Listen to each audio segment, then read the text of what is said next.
It's the cold hard truth.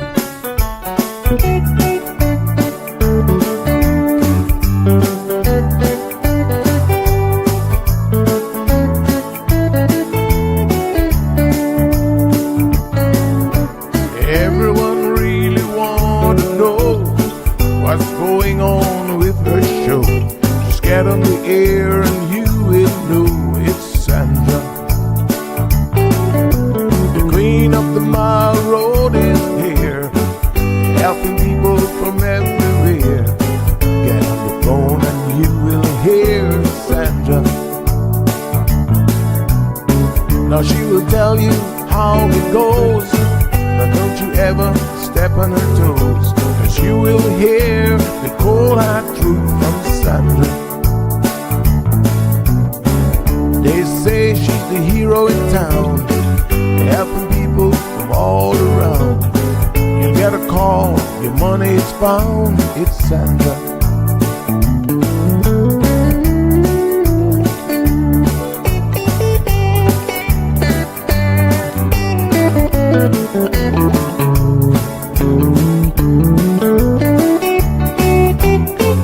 Some will call her late at night just to say that there is a fight, and she will not just leave it alone. She'll get up and call on the phone, and when politics starts on her show, everyone really wants to know the way the things will really go with Sandra.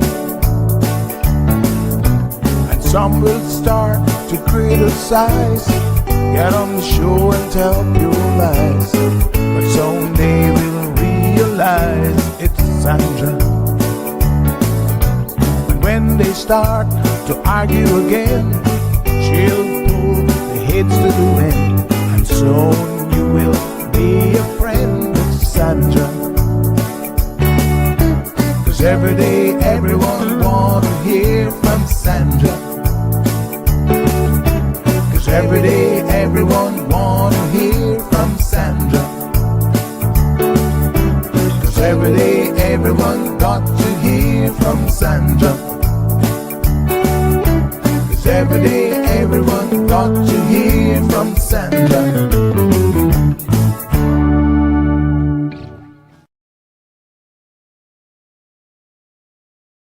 All right. Good morning. Good morning. Good morning. Look at me with the wrong thing on the screen this morning. Hello. Oh, honey child. I need to fix that. I need to fix that. Hold on a second. I'm going to soon bring up myself. Don't worry. Don't worry. Got to switch out this avatar. Oh, my goodness. Let me see. I need to find one real quick. How is everybody doing? Yes, I am back live and direct. Give me 1 second. You're going to soon see the face. I know y'all like, after all this time, you cannot be serious about not showing your face. I was just touching up a little touch up. You know what I'm saying? All right. Give me a second. Give me a second. What's going on, K-Man? Oh my God. It feels so good to be back. It really does. I missed you guys. I think you may have missed me a little bit more than I missed you, but I did miss you because I was off gallivanting all over the place.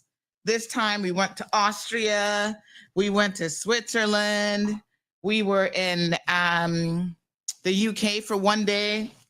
So Marlon got to see his cousins, hung out with them for a little bit. That was nice. It was nice to see family. And then where else did we go? Italy, Germany. Oh my God. All over the place. But guess what? Guess what, honey child? There's no place like home. Seriously? There is no place like home. Oh my God. When I touched down and came in, my little feet are like, whoo, thank you, Jesus. Praise the Lord. Hallelujah. We're back on our little rock. No, we don't have mountains. We don't have nothing fancy in terms of topography. We got nice beaches, sort of. You know, I got to see mountains. I got to see a little bit of snow up on the mountaintop, rolling valleys, castles. Oh my God, I saw more castles than I know what to do with. And all of that glam and whatever, ate some great food. Nothing, I mean, nothing compares to being back home. But it's nice to travel. it is a blessing to be able to travel, to be able to see different places, because you learn so much. It's like a history lesson, a history book. And then on top of that, who's pinging me? Hold on, honey shell. Oh yeah, somebody's sending me a good morning greeting in Germany, in German. What did it say? Guten Morgen, Frau Hill. I must tell you, I wasn't actually that interested in the language. Not to upset my German friends. Do I have any German friends? I must have one or two. But the language is not the most, how can I put it? There's a reason why it's not called a romantic language. It kind of reminds me of the Arabic language. It seems like they're always angry when they're speaking. You know, they're like, oh my God. Somebody says, oh, Dr. Rado is German. He's German? Well, that explains a lot. I will say no more on that front. But yes, it's a very kind of like Arabic as well. I find it's very guttural, and I feel like they always sound like they're angry when they're talking to you. Yeah, like they're spitting at you or something. I'm like, yo, calm down. Germans, okay, y'all are different. Not the warm, fuzzy people that you might imagine. Yeah. Not Caribbean folks. Let me put it that way. But anyway, we had a fantastic time. We did see a lot of stuff. I took tons of pictures, tons of videos. I had a new little mini camera I was trying out during my vacay. I think the face is halfway ready. Let me show you. Ta-da! Except, why am I in a circle? Hold on. Let me fix a few things. Facebook actually put me in the naughty corner for a little bit. And so I've been relegated to using my backup account. So some things are not as they usually would be. Lord have mercy. What's going on here? Oops. Not quite. Aha, there we are. Woo. What a hot mess. That's the rounded edges one, right? Rounded edges? I think so. Yeah. Or is this one rounded edges? No, that's circle. That's square. trying to figure out what's going on here. Is this one rounded edges? I don't think so. Anyway, I hope that you guys are well and everybody's good. Yeah. Okay. I have a suggestion about something that I've just realized. Can't quite make that out. Okay. All right. So everybody's good. Default camera, rounded corners. Oh, there we go. I found it. Default camera. Okay. All right, honey shell. So yes, everything's good. It was a good trip. Ate lots of really amazing food. I must tell you, the food this trip was really, really good. In fact, better than Greece. I wasn't crazy about Greece, not because I don't like Greek food, because they have a very Mediterranean style diet, and I'm all about their salads and stuff like that. Not too many olives, I can only take so many olives.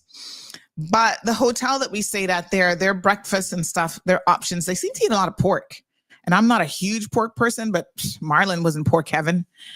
But yeah, so we found an amazing Italian restaurant in Greece when we did that trip. But this trip, everywhere we went like Italian. We did all sorts of different, we tried new stuff, and it was all like really good.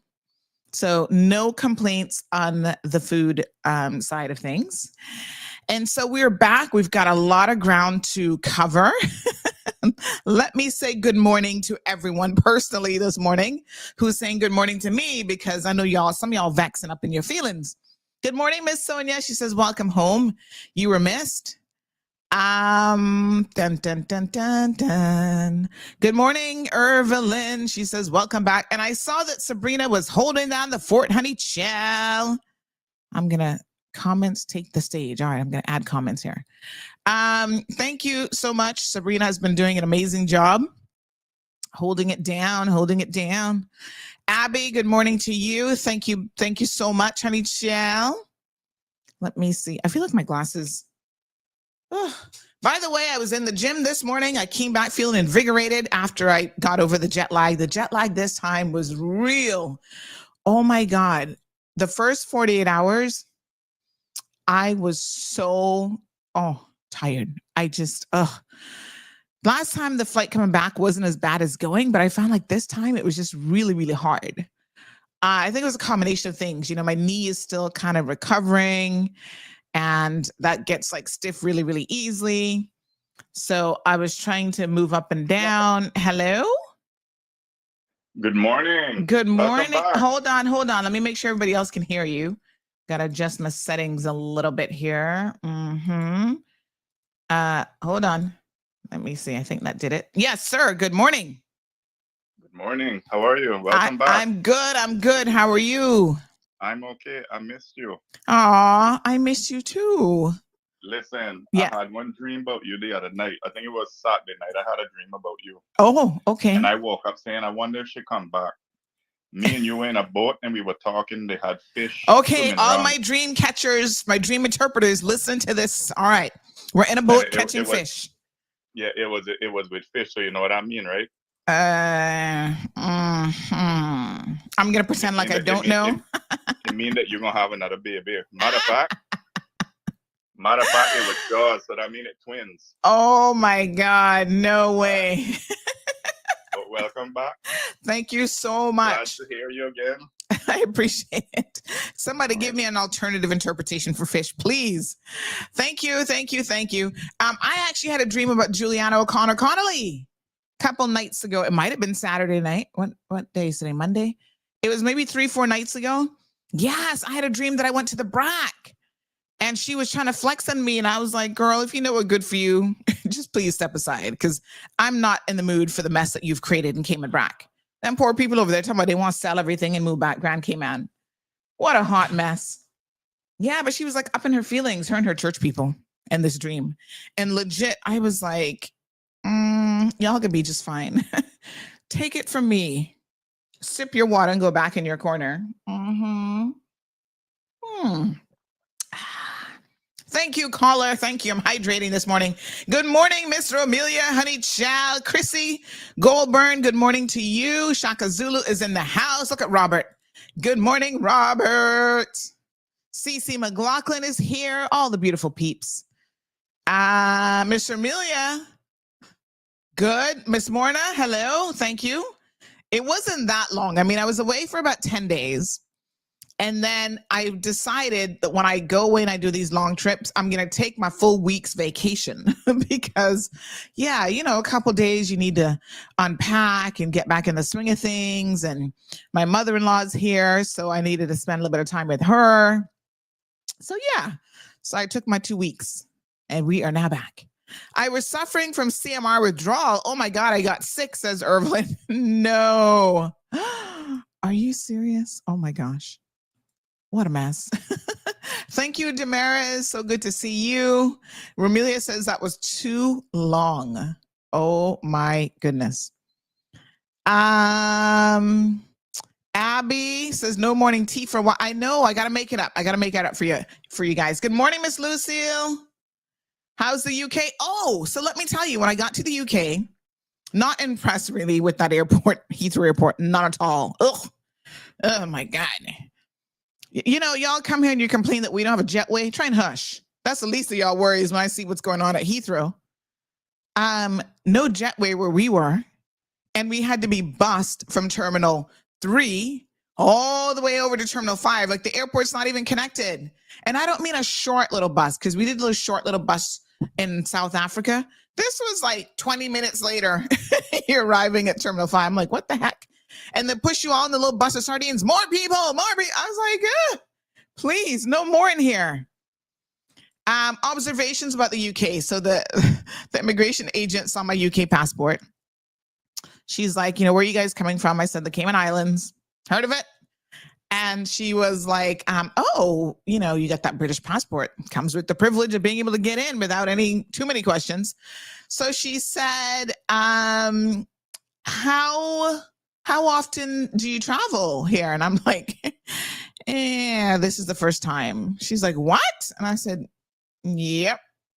Let's see what I like that might entice me to make another trip. I mean, we've got to do a trip because, like I said, Marlon's family is there. We got people there. So we'll do a trip. So I was, the airport was not impressive. But the one thing that was really, really obvious immediately is how many Indian people, Indian nationals, are in London, in Heathrow in particular. I was like, damn, they're everywhere. So, like, literally, I wanted to say between 70 to 75, maybe even 80% of the workers from like immigration. Did we see a customs person? I don't think so. Well, our luggage went all the way through, so there wasn't any luggage stuff, but food servers, like everybody. So I thought that was kind of interesting. I didn't expect to see quite as much Indian influence in London. And so that was interesting in the airport in particular. And then we basically overnighted in London. And it was, we did a little London tour, saw Big Ben, a little bit about the Congress and this and that, and the House of Commons and Windsor Palace, and how do you know if the prince or king is there, and blah, blah, blah, blah, blah, blah, blah, blah. And I was like, whatever. Took a few pictures of London. I was like, all right. Miss Gladys joining us from Long Island, New York. Good morning, honey child. How you doing? So who was it that just said English is a Germanic language, Auntie Sandy? Ugh. Well, English doesn't quite sound as bad as some of the other ones. I'm just saying. But yes, I must say that, it made me really, really appreciate Cayman. And I was driving around London, and, our cousin picked us up, and I'm thinking, what do these homes go for here? Like, how much are you going to pay for a house in London and rent? And when he started telling me, I was like, And y'all are also talking about prices. It's not that we want to go totally down that rabbit hole, but I must tell you, prices are very, very, everything's relative. You know what I'm saying? Anyway, it was interesting. We went by Harrods, not in the store. We drove by. I went into Harrods in the airport when we were leaving. Bought a little chocolate bar, But London's whatever. The little houses seem a little bit small to me. I don't see anything. I mean, of course, I'm not in a palace in London, but I was like, they look very mediocre. But it was good to catch up with the English cousins, and all their lovely English accents. But they threw down some food for Marlon, so they cooked. They know he loved pork, so his aunt was like, pork and Caribbean food. I said, she does realize that, I got to block somebody already. Kathy Sharon, who the hell are you? Don't come up here in the comment section with... Nobody ain't sending you no friend request, girl. Let me find that block button. Where's the block button? There we go. Block user. Y'all, my first day back, y'all annoying me already. These scammers in the comment section. Talking about, I want to get to know you. No, you don't. Look at the scam people. My people are smarter than that. So, she did all the Caribbean food. And I said to Marlon, I'm like, she does know, like, literally we just came from eating Caribbean food, right? We are in the Caribbean. We are Caribbean people. That's what we get all the time. Like, legit, we don't need any more pork. We don't need any curry, anything. But, after a week, Marlon, we went to the zoo. And Marlon was there. We saw some goats, some mountain goats or whatever with the big horns. And he's like, hey, Mr. Curry Goat. I was like, oh my God, leave those goats alone. Kathy has time this morning. She's messaging everybody. I'm trying to delete as many of her annoying comments as possible. All right, ignore Kathy Sharon. I blocked her and I'm trying to delete them. Thank you, Johan, for alerting me of her presence. I didn't even see it yet. Look, Miss Lucille, I forgot, honey child, that you were in the UK, and literally we were just there for like half a day. Like, we flew into London, overnighted. By the next day, we were out of there, and we went on to Innsbruck, Austria. Now, I loved Austria, in particular Innsbruck. I mean, I don't know where else in Austria, what that's looking like, but I must tell you that it's very quaint. You know, like our hotel was right in the back of the old town. Everybody was walking. Couple general observations about Europe, right? Outside of the big cities like London, I didn't care for Switzerland, I'll be honest with you. But Innsbruck, Italy, all these places, people walk and they cycle a lot. Everybody was walking, everybody was cycling. Like literally, I could count on one hand the number of obese people that I saw. And one guy, he was fat. Yes, he was obese, but he was cycling. So I'm like, there you go. That counts for a little something. Most people are slim and they're doing a lot of walking. They're outdoors. They're at the cafes. You know, it was like a totally different vibe. I loved it. I absolutely loved it. Got me motivated now. So I'm starting to walk. I did a lot. I did a lot of walking. My poor knee was feeling it towards the end of the trip. Had to put on my knee brace coming back on the plane. But now I'm like, you know what? I'm going to get up in the mornings, get in the gym. And Shamari motivated me as well. You know, he's lost almost 40 pounds just walking in the mornings. So I'm starting out with 15 minutes, breaking a little sweat in the mornings. Yes, honey, yeah. And then we'll take it from there. So, yeah, all good. I was in there this morning here, Gigi. Is this going to be an every morning thing? I was like, girl, go to school. Get out the front door and go to school. Talking about if I'm going to be walking every morning. Lord Jesus. Anyway, another general observation. I know we need to go to the country. I think you're right, Richard. I love that kind of country, small village vibe.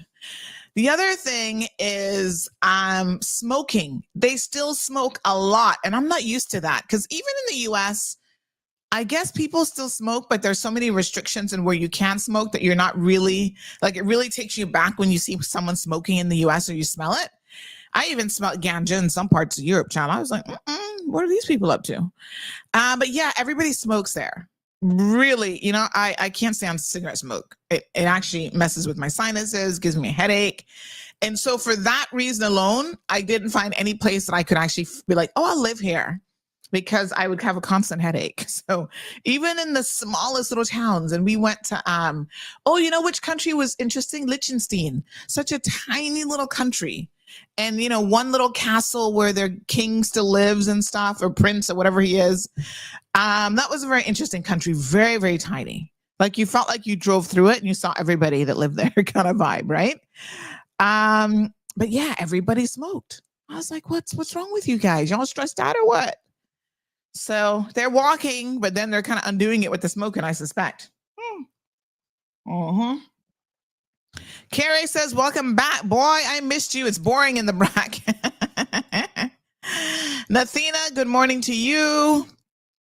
Oh, Kyle was telling me some numbers to play. Y'all know I don't really play numbers, but he said 28 and 22. You had jet lag from a 22-minute flight from Kim and Brat. No, Lord Jesus. Boy, what do you?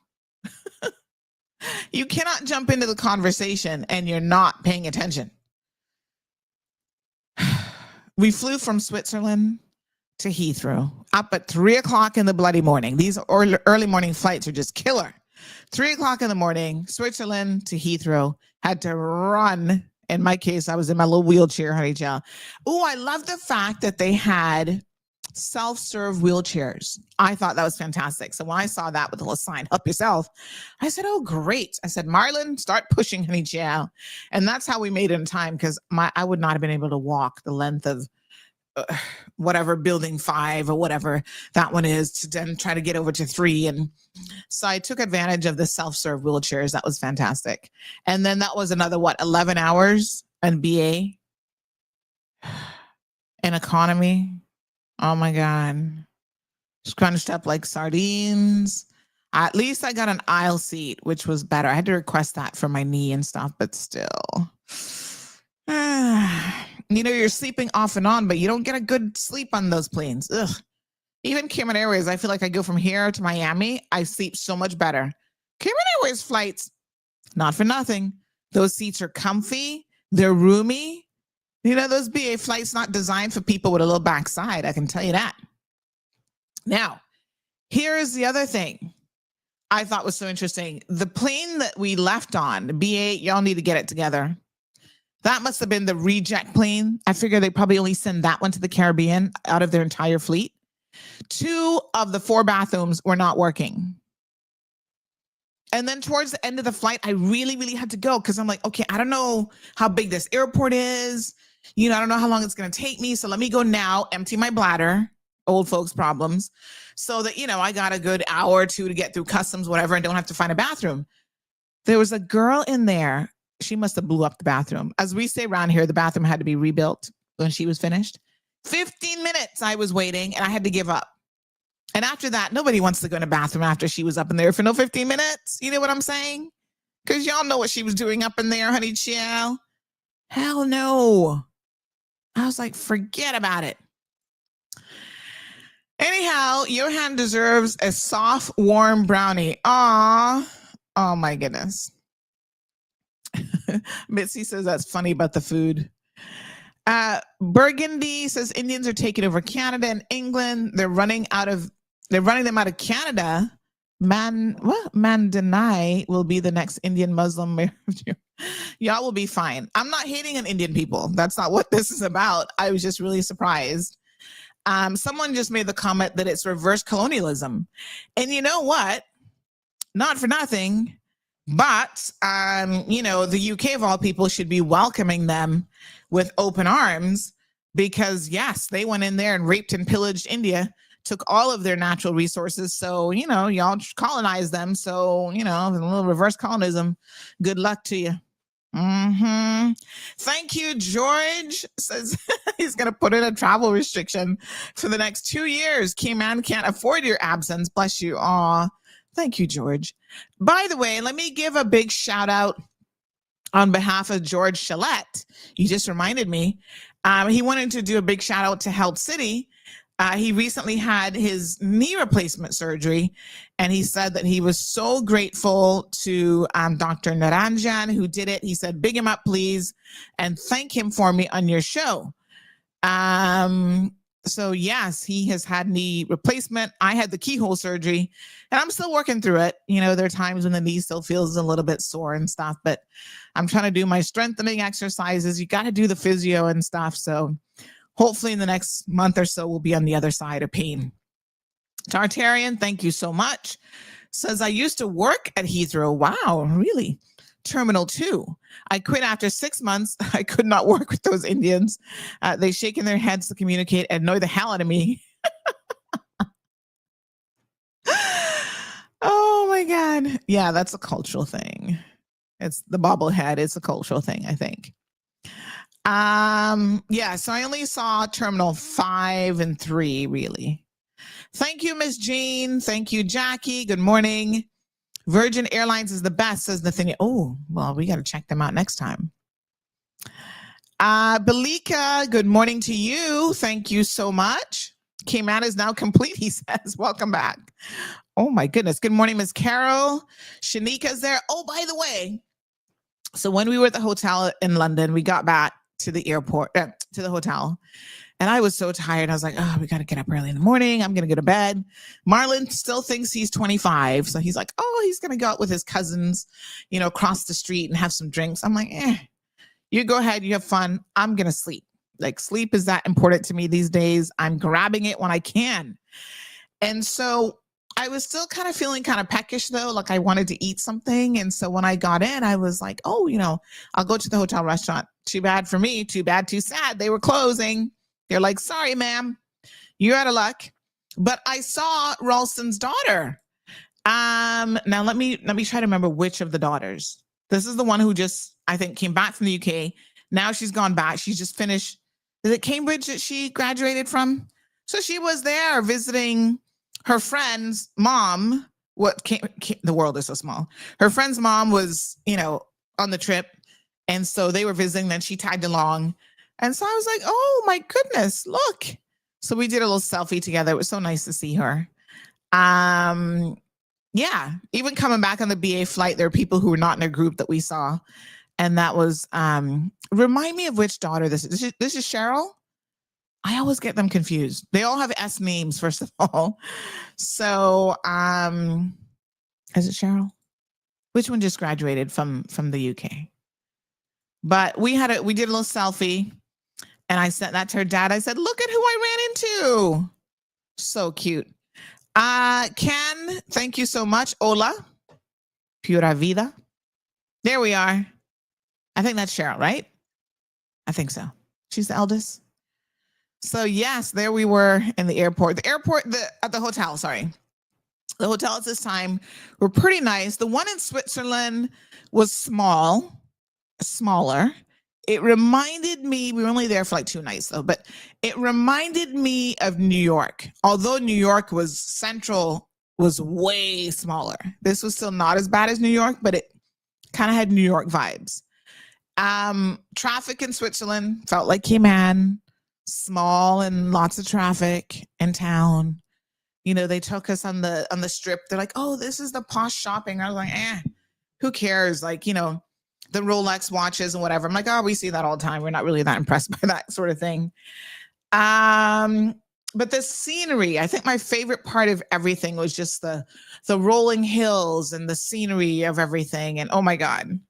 Shall we do just a quick little picture drop, and then we're going to move on to all the good stuff that we've been missing. I've got an interview with Mr. Deputy Governor Frans Manderson. So that's coming up here shortly.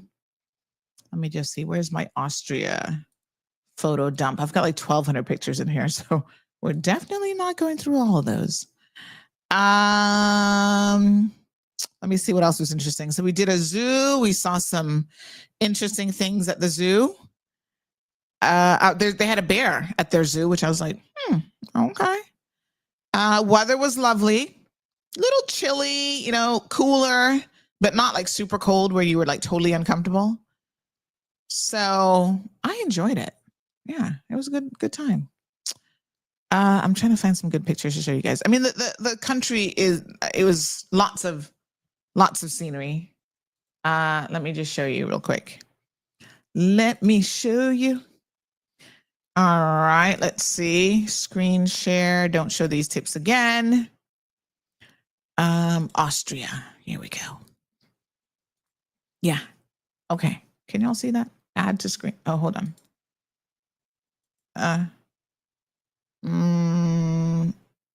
What? Oh, sorry. There we go. Okay. Yeah. How do I go full screen? I don't even remember how to do any of this. 100%. No. Then you can't see the whole thing. 75%. No.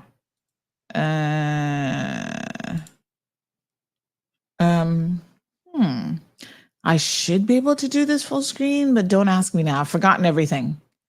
I feel like I've forgotten how to do everything. Open image in new tab. Does that help? I don't know. Oh, there we go. Yeah. So how do I scroll though? Anywho, it was amazing. Lots of really interesting architecture, building. Like this was right outside of the hotel that we stayed in Austria. Like I said, lots of beautiful castles, churches. Can I tell you another observation I made? That's Sharina. Oh, okay. Thank you guys so much. I'm confused. Thank you so much. Sharina, yes. So listen.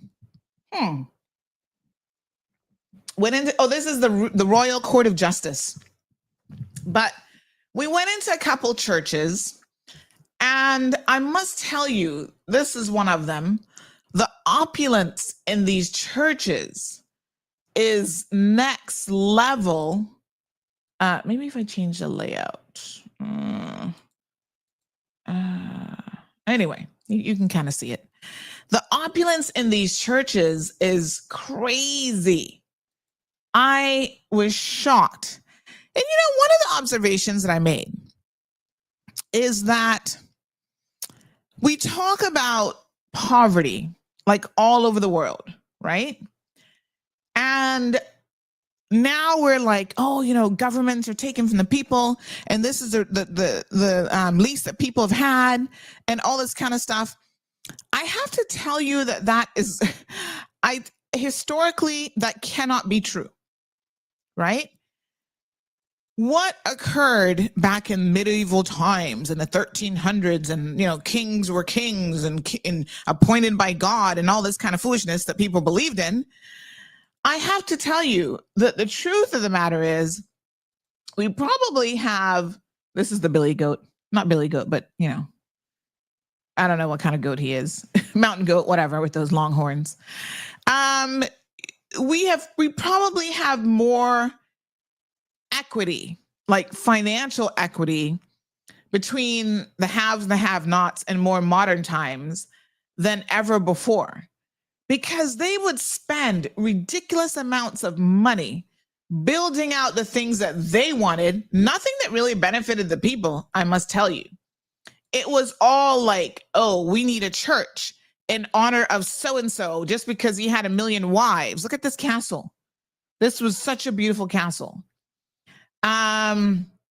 So, this is the one that Walt Disney, I think, got all his ideas from, about Cinderella and whatever. But yeah, they built all of these opulent things because, this is a church. Like, it was just next level crazy. These are the ski slopes and stuff in Austria. So beautiful. But yeah, I mean, they spent so much money on ridiculous gold linings, and it was just like, what? Yeah, and the poor people are getting nothing. It's all relative. I must tell you that, ultimately how you see the world, I think largely is dependent on what you're exposed to. And the more I see of the world, the more I realize that in times gone by, the average person was at such a disadvantage. You had nothing. Women were disadvantaged in particular. We didn't have much of a say in anything. But yeah, the opulence of these buildings and churches, and my goodness, let me tell you something. They have stood the test of time. They were built extremely well. 1200s, 1300s, AD, BC, I mean, and I'm like, wow, that was before Christ, and it's still standing. Yep. Yeah. They did a good job, I must tell you, with ensuring that they were building it to last forever and ever. Check out that castle. Isn't that beautiful? So gorgeous. So it really dawned on me the times, how different life must have been back in those days for people. So this is one of the wolves that they had, and they had a pack of wolves at the zoo that we went to. I couldn't keep walking. Child, the entire zoo was on an incline, and I made it as far as I could, and I was just like, listen, I can't even. I'm done. Yeah, y'all go take a picture of the wolves because they were all the way at the top. There's the BA plane. What a massive plane. This is definitely the biggest plane that I've been on. I forgot what model it is, some Airbus, whatever.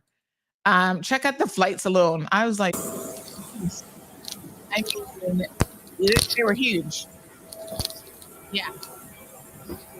Quite a massive plane, for sure, but not the nicest plane. So, yeah, the traditional little, what do you call these little phone booths in London? We saw the double-decker buses and stuff. This was the hotel that we stayed in. The hotel was actually quite nice in London, I must say.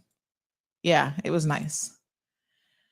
So, yeah, I mean, I'll go back to London because I'll go back to the UK, I should say, because I've got to see more of it. I need a proper trip there. Food was off the chain good. Had lots of good food, lots of really quaint towns. I went to the bakery in one town. Oh my God, that was so much fun to see them bake it. And guess what? It was a little bit unusual to see people of color, like in Austria and these little towns in, Innsbruck and stuff like that. So whenever I saw someone of color, they kind of stood out. But I ran into I forget which little town we were in, and there was a nice little bakery there. And I went into the bakery, and there was a guy there helping to knead the dough. And he looked like he might have been, this is the church again, opulence. He was like the kneader of, like, he was the expert kneader, right? And I was recording, and he was kind of showing me some of that. So that was pretty cool. And then I saw two women working in a little grocery store that they had. And I said, you know, where are you from? One lady was from Ghana and the other one was from Cameroon. So they were Africans. So I thought, very, very interesting. These are all the church photos. I mean, crazy. The other thing that was weird, and then we're going to move on. Everywhere you went, you had to pay to use the restroom. €1 to use the restroom. Now, I was thinking about it, and I got to tell you, I'm not necessarily opposed to the idea. Because given the state of our bathrooms or public restrooms like Public Beach, Smith Barcadere, I'm thinking, you know what? I mean, you pay people $1 to get in. You can probably pay for the person's wages, depending on how many people use the bathroom. You got to make sure it makes sense. But I'm thinking it probably would. You can pay for their salary, and then you've got someone there making sure that people are not destroying and messing up the bathrooms. So it was a little bit weird because everywhere you go, you had to find a coin that was $1. You know, but I'm not against it entirely. I kind of feel like, this pasta was so good. Oh my God. I had a virgin pina colada and the little square there, a nice little salad. Oh my God. We did Oktoberfest. There's Marlon and I at Oktoberfest, the little picture thingy. Big things of beer. Oh, they were huge. Big burgers.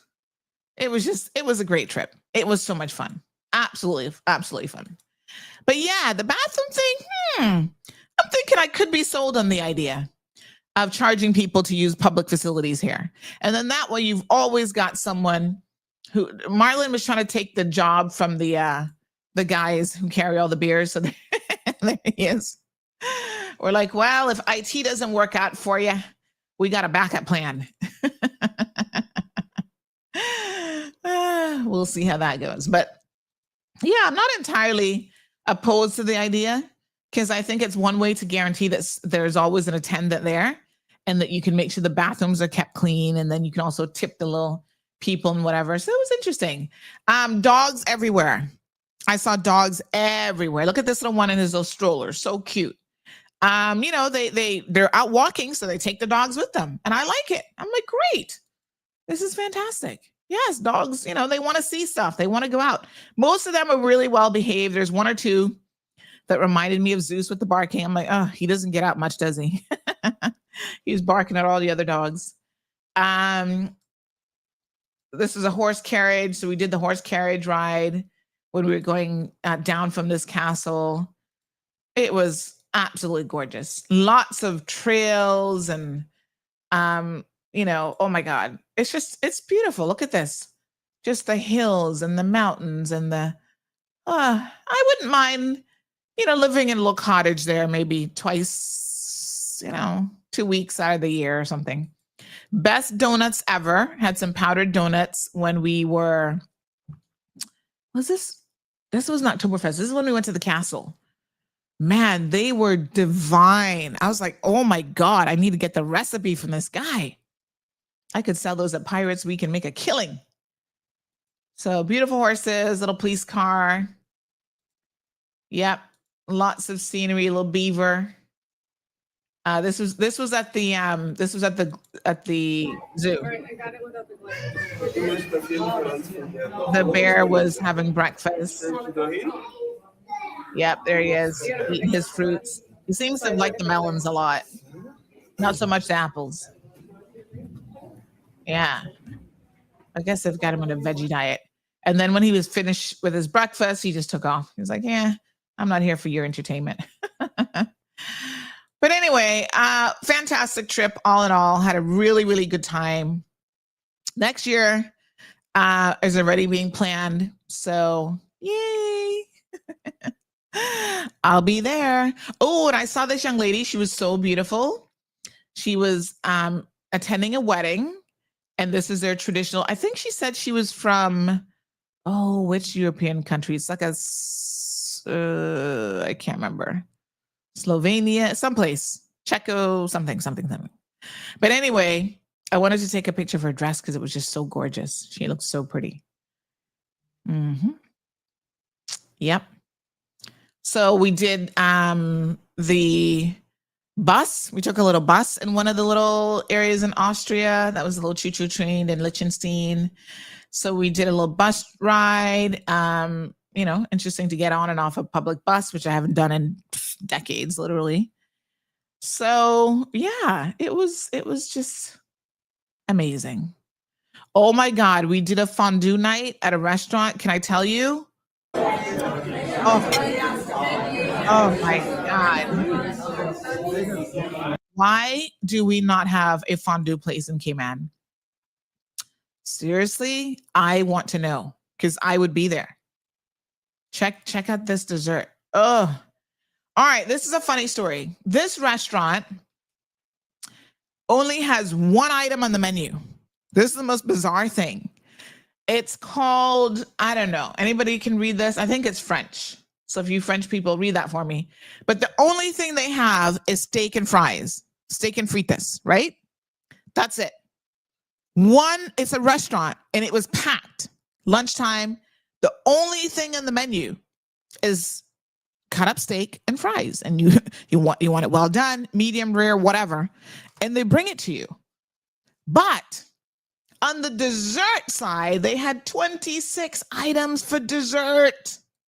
I'm thinking this is so weird, but it was good. I enjoyed the steak and fries. I don't know how a restaurant could be so successful with only one item. This is it here. One item on the menu, but hey, you make that one item really good, people will come apparently. So it was really cool. And then they had 26 homemade desserts. I was like, what? A little different. All right, enough of me reminiscing about the vacation. It was fantastic. If you haven't been to some of these countries, at least go, see the scenery, see all the beautiful old cities and stuff, walking up and down the hills. Look at the West Bus here in London. The little telephone. Everybody's got to do the picture by the London telephone. I loved Austria for the pictures, the flowers. Everywhere you went, there was nice, beautiful flowers and bloom, so colorful and so pretty. Switzerland was drab. There was greenery, but it just wasn't the beauty that I found in Austria. So I must say, I think Austria was definitely my favorite location. And we spent most of our time in Innsbruck, so that was kind of cool. All righty. And these were some of the little taxi things that were there. They'd take you like around and stuff. So yeah, lots of beautiful, flowers everywhere. I absolutely loved it. So gorgeous. All right, let's come back from vacation, honey child, because I could sit here daydreaming all day. That's the beautiful thing about going on a vacation. You come back invigorated, come back feeling good, and you are ready to conquer the world. Good morning, Lisa. Thank you so much. Okay. Good morning, Miss Debbie. So good to see you guys. Miss Sue, how's your knee doing? I went to France many years ago, lots of places in Europe, lovely. Yeah, we went to Italy, a couple places in Italy. But of course, you still need to do more, right? I feel like you need to see more. Well, yes, of course, the Europeans didn't build those. They found them there. They were built way before them. The Roman Empire had lots of influence all over the place for sure. But some of the castles you saw would have been built by the Europeans around like 1300 and stuff like that. Mm-hmm. The kings and queens and whatever. And to atone for their sins, they would just build stuff. I'm just like, who told you that was going to get you into heaven? Yeah, but that's what they believed. So there you go. Mm-hmm. All right, so listen. Elizabeth, where's Elizabeth? She wants to call in about something. Oh, Dawn's birthday is today. Send me a picture so I can post it up. Happy birthday. Happy birthday, Miss Dawn. I do know, this person said, I would love to go to that restaurant. I love steak and fries and of course desserts. It was, at first we were kind of like, steak and fries. And it came with kind of like a green sauce. We're like, it was like green eggs and ham. Like, what the hell is this? But it was so good. I was so glad when they brought more. They're like, oh, there's a second portion. They gave you a little bit and then they brought the rest of it. That was good. There's more. And I was like, oh, there's more of my steak and fries. Don't hold back, honey chill. Honduras was like that too at the airport, and they give you a little bit of toilet paper. But my daughter must have thought it was funny. 7 years old, and she's like, "Mommy, let's go back to the restroom." I was like, "Nope." Well, they don't. I know Cuba does that too with the toilet paper. So they're not rationing toilet paper. That's not what they do. You got lots of toilet paper. It's not as nice as the one we have here. It's not as soft. It's a little bit on the rough side, but it was more or less, you didn't have any. They weren't rationing the toilet paper. They were just giving you access, and some of them were unmanned. But every restaurant you went in, it's like $1, and then sometimes they'd give you the $1 back if you were actually at the restaurant. So. Interesting way to make money in a bathroom, I thought. But yeah, so not the toilet. They weren't actually doling out toilet paper. You had more than enough of that. Somebody else said, do Virgin Airlines next time. These planes, see, and I don't know how the staff do the like the airline staff. Oh God, I do not know how they do those flights. Like when we got into Bahamas, they load and offload and whatever, do a little bathroom cleanup. And then they swapped out the staff as well. And then they said that when we landed, they were saying they would go back to the Bahamas, stay for 2 days. I guess that's the required rest period. And then they'd go back. But I was like, damn, that's a long flight. I could not be a stewardess on those long flights. I'm sorry. I'm like, New York, maybe California.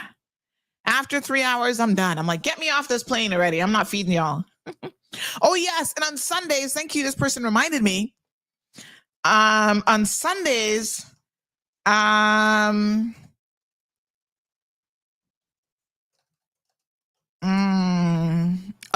yes.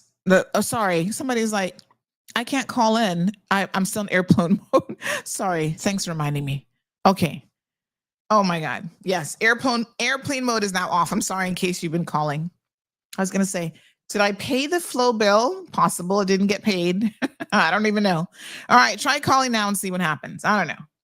Yeah. Sundays, everything's closed. That was kind of nice. They're very Catholic country. So Austria, I think even Switzerland, stuff is still closed on Sundays, all the businesses. So I wasn't hating on it. I was like, good. What do I want to do on a Sunday anyway? I just want to go eat and relax. So that was nice. Oh, okay. Try now. Let me check and see. I might have to pay a bill.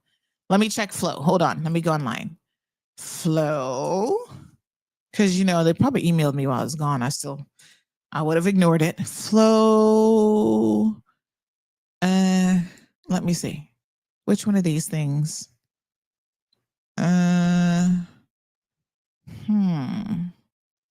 Due date January 2025. Okay, I don't think this is it. Okay, one bill is due October 19th. So that's not it. Hold on. I think it's a Discover Flow. Hold on a second. Email address. Hold on, Flo. Hold on. I'm coming through, honey child. But this number, which number is this again? This is the, oh yeah, this is the show number. Let me see. This is a different number. No account linked. Okay, let me try it by phone number. Cayman. 9362626. Only Lord knows. I might owe a bill. Let me just have a quick look. Flow. I'm trying to play +9. 9362626. All right, let me log in. Let's see. I owe Flow some money. Nope, no accounts linked. So to access the account information of a residential mobile, please complete the link on account process. Can't I just pay the bill?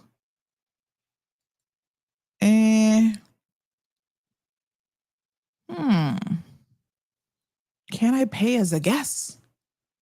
I don't know. Okay, I'm not seeing that number on here. All right, somebody with Flow is going to get me sorted out. All right, hook me up, honey child. Big shout out to my toll-free number that ain't working right now. These are the things that happen when you go on vacation. All right, give me a second, Elizabeth. I know Elizabeth wants to call in. Why don't you just call in WhatsApp? WhatsApp calling is free. Hello. 936-2626. Call in WhatsApp. I'm now on data, so you're good to go. Yeah. Okay. All right. Don't call direct. There you go. Got to use that brain. Good morning. Good morning. Good morning. Good morning. Hello, honey child. How you doing? I better pay that phone bill, huh? I'm doing good. How are you? I'm good. Back from vacation. I thought about WhatsApp, but sometimes it can be internet can be, drop or whatever. But you can hear me okay? Yep. I can hear you good. Right. I can hear you good. Tell me, some people have been upsetting you and your mama, and we don't want that. So tell us what's going on. Well, so HSA recently, I think within the last year or two, got their own chiropractor. They didn't previously have a chiropractor. I don't know when this happened. Anyways, they recently got a chiropractor. And so basically, everyone who is on Cynical who was being referred to outside chiropractors are now being referred, obviously, within HSA, which is fine, right? However, it in my opinion, it should be done on a case-by-case basis, right? So let me explain to you my mom's situation. She has a very rare genetic disorder. I think it's a genetic disorder. It's called a Chiari malformation. And basically what it is, in the simplest terms, is her brain is too big for her skull. And so the back of her brain, like where the stem cell is, that's the only part that's open, like where it connects to your spine. And so that was pushing down into her spine and causing major issues with her speech, with her ability to swallow, all these things. When she finally got diagnosed, a lot of things that happened were irreversible. And so they had to do surgery on her skull and remove a piece of her skull to allow for more space for her. Oh my God. Yeah, so it's a very rare condition, not something that you play around with, right? So after she had the surgery, for about 5 years after the surgery, she was having extreme, excruciating pain in the neck and shoulder area and up into the head. And she had been seeing, pain management specialists at HSA, and she had been seeing all these doctors and not getting any relief. Finally, somebody referred her to a chiropractor here. And he was the only person that was able to give her some pain relief. Okay. And what he discovered was it was basically the scar tissue from her surgery that was causing the pain. And he does different stuff. He doesn't crap the neck, but he does all kinds of different stuff, including acupuncture and whatnot. Now, my mom had been seeing this chiropractor now for 10 years and getting pain relief, because basically what's causing her pain will never go away. It can only be managed, right? The pain can only be managed. It can't be healed. It can't be whatever, right? Because it's from the scar tissue. She has to just manage it for the rest of her life. Oh my gosh. So when HSA got their chiropractor, now obviously they're referring everyone to their chiropractor that has Cynical, right? Which we understand. And so last year, she went to the pain management specialist, who gave her the referral, by the way, for this outside chiropractor. But the CMO last year said, she needs to go to HSA chiropractor. So we said, okay, fair enough. She went to the chiropractor at HSA, and that chiropractor at HSA does not do all the things that the chiropractor that has been seeing for the past 10 years does. And so therefore he couldn't relieve her pain. Now, again, let me remind you, this is pain management. This is not something like, oh, I have my shoulder hurts, I need to crack my neck or whatever, right? No. And she has a very rare, serious condition, like part of her brain is exposed in the back. Like, you don't play around with that kind of stuff, right? So last year, she went to the chiropractor, and then they ended up referring her back to the outside chiropractor in the long run, right? They're like, no, just go back to this guy because you're getting the pain management that you need. So, right?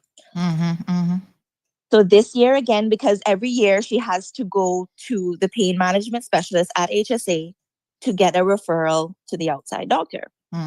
So this year she goes back to the pain management specialist at HSA, who knows that there's a chiropractor at HSA, but still refers her to an outside chiropractor.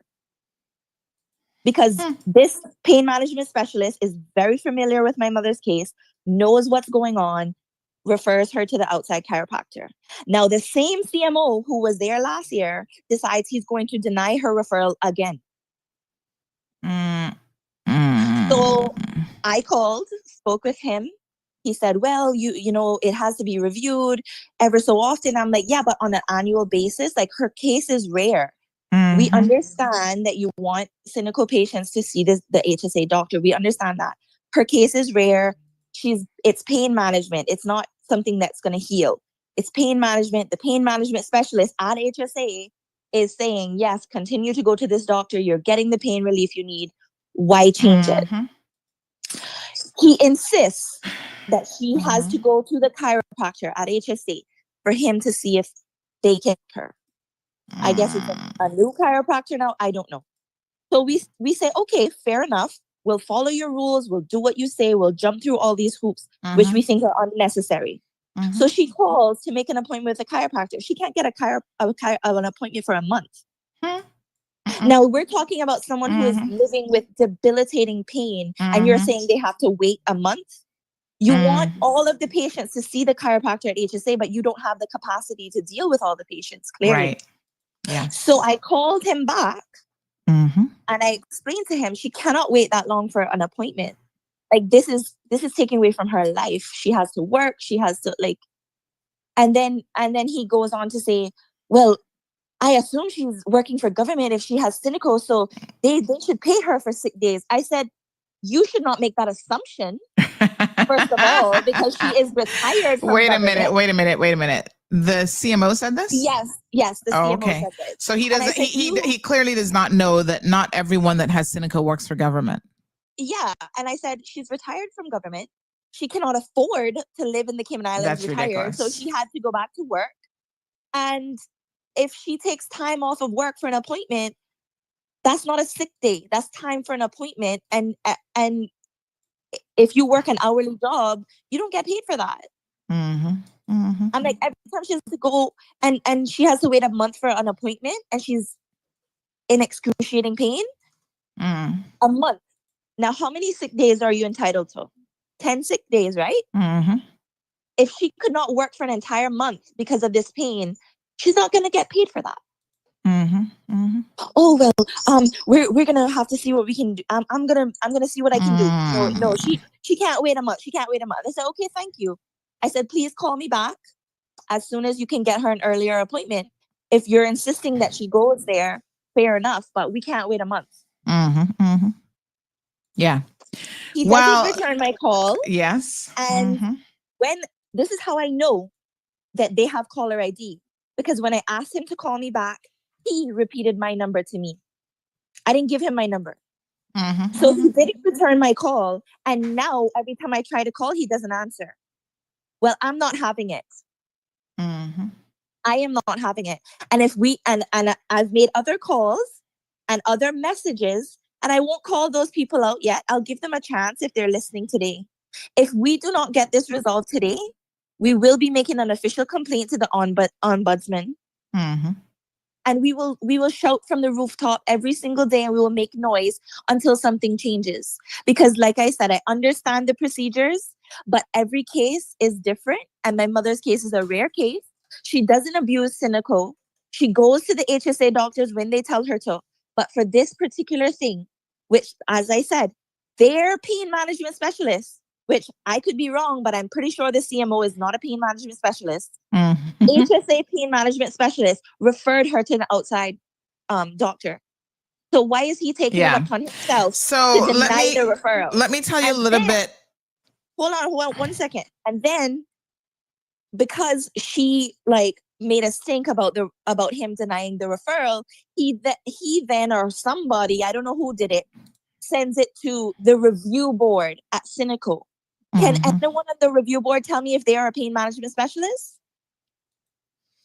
Well, here's the thing, and I sympathize with your mother's situation because I too have to kind of do ongoing treatments, not chiropractic, but for my feet. And I ran into the exact same thing where for years I had been getting referred whenever I have a flare up and I go to Keyman and chiropractor, or whatever they're called, Keyman physio, sorry. And, I'm getting relief and I'm able to manage it somewhat. But same thing lately, when the pain management specialist, I do go see her. She's a great doctor, but she kind of knows when things are outside the scope of what she's able to do, even in terms of medication and other stuff. So when she put in my referral the last 2 times, once, same thing, they turned it down, although I've been going there for years, and they've now sent it to HSA, and I've refused to go. Thankfully for me, I have an option. I do have Cineco coverage as a lifetime benefit, but I do have an option and I can pay out of pocket. But here's the really sad part about this whole situation. Elizabeth, this all comes down to mismanagement of government money and how we need to recognize that the HSA can't be separated from central government, despite the fact that they're a health services authority. These SAGCs have a real impact on our lives, and we need to rein in some of it. So when Auntie Julie O'Connor Conley was out there spending all this money, giving people raises that they couldn't afford, forcing the SAGCs to give raises and so forth, which they couldn't afford, there was a knock-on effect. And the knock-on effect now is Cineco has no money, HSA has no money, HSA is trying to grab all of the client referrals for themselves that they can, but they cannot handle the capacity. Mm-hmm. You should not have to wait a month to see a doctor for pain. I mean, that's ridiculous. And if HSA can't handle it, now, of course, even with me, they tried to do we'll try to squeeze you in. I don't want to be squeezed in. So when I go there, I feel like cattle, and I feel like I'm being pressured and in and out the door. And the most she could do for me was slap an ice bag. This is what their physio did for me last time. Put an ice bag on my knee and the TENS machine. I'm like, okay, I could do that at home myself. That's not exactly what I had in mind for you helping me with knee pain. I can do that at home. Mm-hmm. So, I mean, there's a broader issue here. Someone in the comment section said, to get a dermatologist appointment, it's like over a month. And, the government is talking about, they're going to open up, Cineco where you can go anywhere. Maybe they need to hurry up and do that. It's going to hurt the HSA because most people are not going to go to the HSA because they don't want to have to wait these exorbitant amounts of time. But you know what? The HSA as an authority, as a competitive authority, is going to now have to get up to par and compete. Exactly. They want to compete with other people. You want to compete with Health City, with Doctors Hospital and all these other facilities. You're going to have to really compete where you don't have a stronghold on a client base. Open it up and make it completely competitive is what I say. And then we're going to see exactly what the HSA is made of. Mm-hmm. And here's the thing. My mom, right? She goes to HSA for other things, right? Yeah. She goes there and she's willing to wait a month or whatever for certain things. But when you are living with excruciating pain on a daily basis, you cannot wait a month. Mm-hmm. That is absolutely ridiculous. Listen to these comments. Sam Ash says, my mother's going through the same thing. Might get once a month appointment. Island Pearl says the CMO denies many referrals from specialist doctors all the time because I'm not sure if the CMO has any medical knowledge, but how can they deny what is said to be in a person's best interest? And that's the thing, right? So you have one physician at the pain management specialist who is saying, refer to and they tell the reasons why and whatever this person needs to get in there. Like when I'm having a flare up, I can't wait a month to see somebody either. Exactly. It's ridiculous. RR, my apologies, said my mother had a stroke and waited over a month to start physiotherapy. Now that's ridiculous. That is ridiculous because waiting a month for stuff like a stroke means that there's certain things that you will not get back in terms of your mobility in your life. And this is impacting people's lives, right? So I agree with you that this is an issue that definitely needs to be addressed. Listen, I am appealing to anyone in the comment section that is going through a similar situation where we're not talking about, okay, you wait a month to get a referral to the dentist. No, we're talking about excruciating pain, or like that person said with the stroke. Anyone who is having issues like that, please. Oh my God. Reach out to Sandy. This person said I waited 6 months for an appointment. Making an official complaint to the ombudsman on the CMO because I don't understand on what grounds he has to deny these referrals when the referrals are coming from HSA pain management specialists. It's like saying, you're on pain management medication, right? And you've been taking this medication for 10 years and it's been managing your pain. And now all of a sudden, well, HSA has a new drug. Let's try this. No, you don't just change. It's pain management we're talking about. We're not talking about something that can be cured. You don't just change that because of whatever, especially in a rare case like what my mother has. And I'm really I am not the type of person to, like I said, there's other people that I could call out right now who have been ignoring my calls and ignoring my messages, whether it's on purpose or they've been busy, and I'm not calling them out. But I expect something to happen today or tomorrow, or this is not going to fly, and we will be making complaints to the ombudsman. I will not stop because now I realize it's not just my mother that's suffering. So I will not stop. Thank you, my dear. Thank you. I appreciate it. What a hot mess. Yeah, I mean, this is definitely an ongoing situation. One person is saying that, they've waited 6 months for an appointment, which I think is ridiculous. I mean, I don't know what kind of appointment that is, but that's unacceptable. Now, the CMO was supposed to be leaving right around now, or he's supposed to be gone already. Did somebody tell me? I mean, I could have been dreaming this, but I feel like someone recently told me that he's not leaving right away again, that he's changed his mind or something, because they have a new guy, I thought. But correct me if I'm wrong, but I heard somewhere in the last 2 weeks that he might not be leaving again. He's staying until the end of the year. Why? I mean, he's supposed to leave in September. What's he staying for? Good morning, caller. Morning. That last call reminded me of the HSA in the UK. Right. That's what he's exporting here.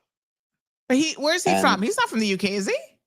No, but that's where Cayman gets its directions on these types of issues from. Well, I think I'll be honest with you, Denny. I think this comes down to a budget issue because Julie put the budget. No, I'm not saying no. Yeah. But you have to understand that's what the problem is in the UK. Oh, well. Yeah. Yeah, it's because they do things, they make policies that have certain outcomes. And so the reason we're starting to suffer in that way is because we're following those same ideologies. But what it also reminded me of is Kenneth Bryan coming on your show after an election and talking about electric buses. And did you use the word sardines? on your trip? When? Well, let me say this: the buses in the cities were not what was packed like sardines. It was the one at Heathrow. So Mhm. just to be clear, those electric buses were actually pretty cool to see in operation, and they looked comfortable enough. And I never saw any of those overcrowded, but yeah, I mean, not everything that is overseas is going to work in this context, right? Yeah, the point I'm making is that we're being pushed in a certain direction. And it's by a group of people who hold certain views about the world. And it will get worse over time, unless people put their foot down. Mm. And I know that this type of stuff is their standard policy of referrals, but it's very unreasonable Mm-hmm. if somebody has a documented rare case. Mm-hmm. Like, think about it for a second. If they go to the ombudsman, what would he say to the ombudsman that would be reasonable why the patient has to suffer in that way? Yeah. Because think about this for a second. How could you argue that you're acting in the best interest of the patient in that case? Right? That's not patient-centric. No, not at all. That's an organization-centric Right. decision, which is not what he's supposed to be doing. And he did something very similar when he passed, when he claimed to have made a regulation that prevented doctors from outside of the HSA from delivering prescriptions electronically for certain types of drugs. Mm. And this is a serious issue, because people were actually affected in that. People in the BRAC were affected by that, because he required that you had to go back and be reassessed every month. Well, if you're in the BRAC and you have to be reassessed every month in Grand Cayman, what does that mean? You know, they don't provide all of the same services in the BRAC as they do here on Grand Cayman. So, which is something that I guess at some point in time will need to be addressed. But the point I'm making is that he's making decisions that negatively impact patients, and he's just sticking to it, saying, well, that's the decision. That's not what he should be doing. But like, I listened to her talk in horror. That this is atrocious. This should not be happening. Yeah. And I mean, not for nothing, but, you know, we had months ago discussed the situation at the HSA, from finances to even that young child being assaulted on their watch. And we've heard nothing, absolutely nothing, in terms of movement of any single member of management. And in fact, somebody messaged me a couple of days ago to say, why, speaking of money, why is the HSA, this person said, good afternoon, I hope that you're doing well and back from your trip. Can you answer the question, why does the CFO need 2 deputy CFOs at the HSA? And so they have these positions advertised from $95,460 up to $128,388 per annum. Not 1 chief financial officer, but 2. And that's for the deputy chief. I can answer that. I can answer that. It's when crazy. You're micromanaging everything, it gets overwhelming. Wow. That's what's happening. Because that what he's trying to do with Elizabeth's mother's case is he doesn't want to trust the pain specialist that, hey, you know, they know what they're talking about. Referred. Yeah. That's crazy. Well, they're just trying to redirect all of this revenue to the HSA. But the point is, if the HSA cannot handle it, How can you redirect something to an entity that simply does not have the capacity? Well, Whether in government, it's like physical capacity, the staffing, it's ridiculous, and it puts patients, as you rightfully said, at a disadvantage. And listen to this. In the real world, the logic would be if you can't handle something, you hand it off to somebody else who can. Yes. But in government, no, we need more assistance. Which doesn't make any sense, but that's what they do. I have one more thing I want to address. The caller that was talking about the drain with the fish. And you're fishing? Yeah. Yes. I have an interpretation of that drain. Oh, okay. I think he was a fisherman, and he's telling a big fat fish story. Anyhow, thank you, my dear Scott. Good morning, Scott. Scott says the actions are the antithesis of health and wellness. They have the exact opposite effect. Trust me. I know when they were like, oh yeah, we're kind of busy here in physio and we'll get you back in a month for your knee. I was like, y'all are crazy. Y'all are seriously crazy. But again, I'm in a bit of an enviable position in that I have options. Not everybody has options. For some people, the only option is Cineco. They can't afford to pay it out of pocket. So, y'all need to get it together. Really and truly. Debbie says, I can attest 2 years, but I met with the CMO, had a paper trail of appointments at HSA Physio and chiropractic services that were not available for 2 months. Please call me. I resolved the situation after meeting with the CMO and notes from the HSA Physio indicating HSA Physio could not accommodate me, inclusive of calling CMR, inclusive of the health commissioner's office. Cineco patients are privy to 20 visits per year for private sector. I guess it might depend on which Cineco plan you're on, because I do believe there are different plans within Cineco. So I don't know. But good morning, caller. Welcome to the program. Hello? Hello? Caller? All right. When you get back with us, you let me know. Here is another comment that came in. This person said, HSA has 2 chiropractors, but only 1 bed. And when I should go back in 3 weeks, they don't have space because it's only 1 bed. What the hell? I asked them, does that not make sense to have 2 doctors in 1 bed? That means that Dr. Jentz is trying to keep all the business at HSA. When is he leaving again? I hope it was last week. Dermatologist appointments at HSA is like 4 months, booked it in August, and only opening was the end of December.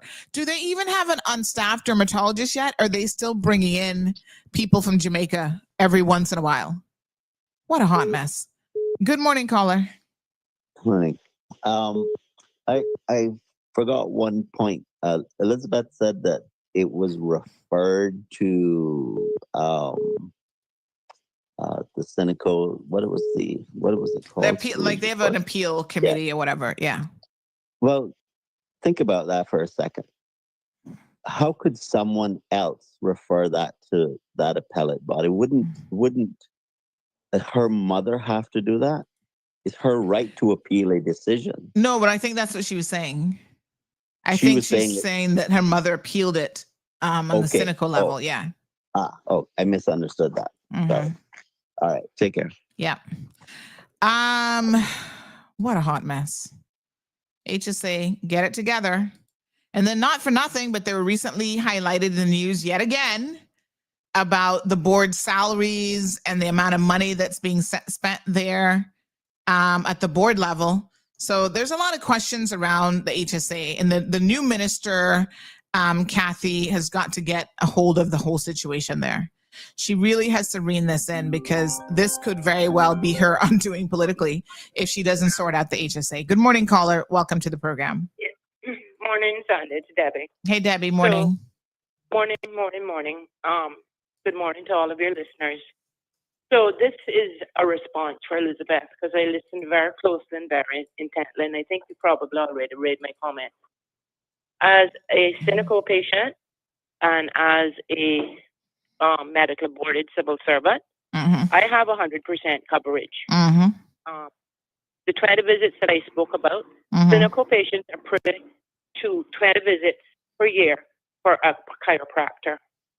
What Elizabeth is speaking Is of that outside of Cineco? That's what you said? exactly. But you yes, still have to 20 get the visits a year, referral.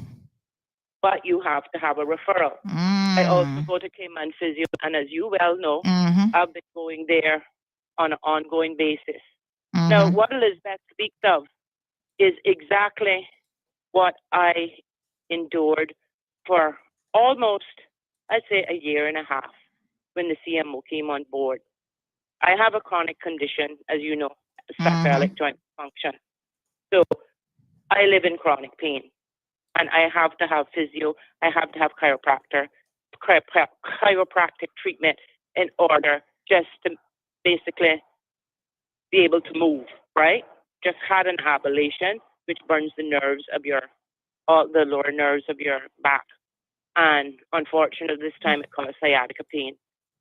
But saying that to say this, what I did and what Elizabeth needs to do, and she can call me if she cares to, I went through the same agony and the same deferral, when he first arrived on island. It was smooth sailing until he arrived. I actually called your show, and I was very, very negative and very public about his modus operandi, and that he was doing deferrals for all cynical patients across the board. It has to be dealt with on a one-on-one basis, as Elizabeth indicated. So what I did was, I said, okay, you're now insisting that I go to HSA Physio. First, I can't get an appointment for 2 months. Okay? I will wait for the 2 months. I will follow your instructions.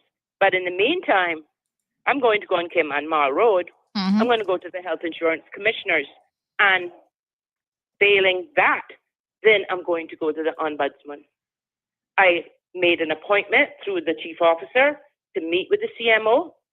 I did the physio. I finally went after 2 months to HSA's physio, and I told them exactly what my issues were, how long I had waited, and what can you do. And I did not intend to wait for 2 months for an appointment. It doesn't work with me that way.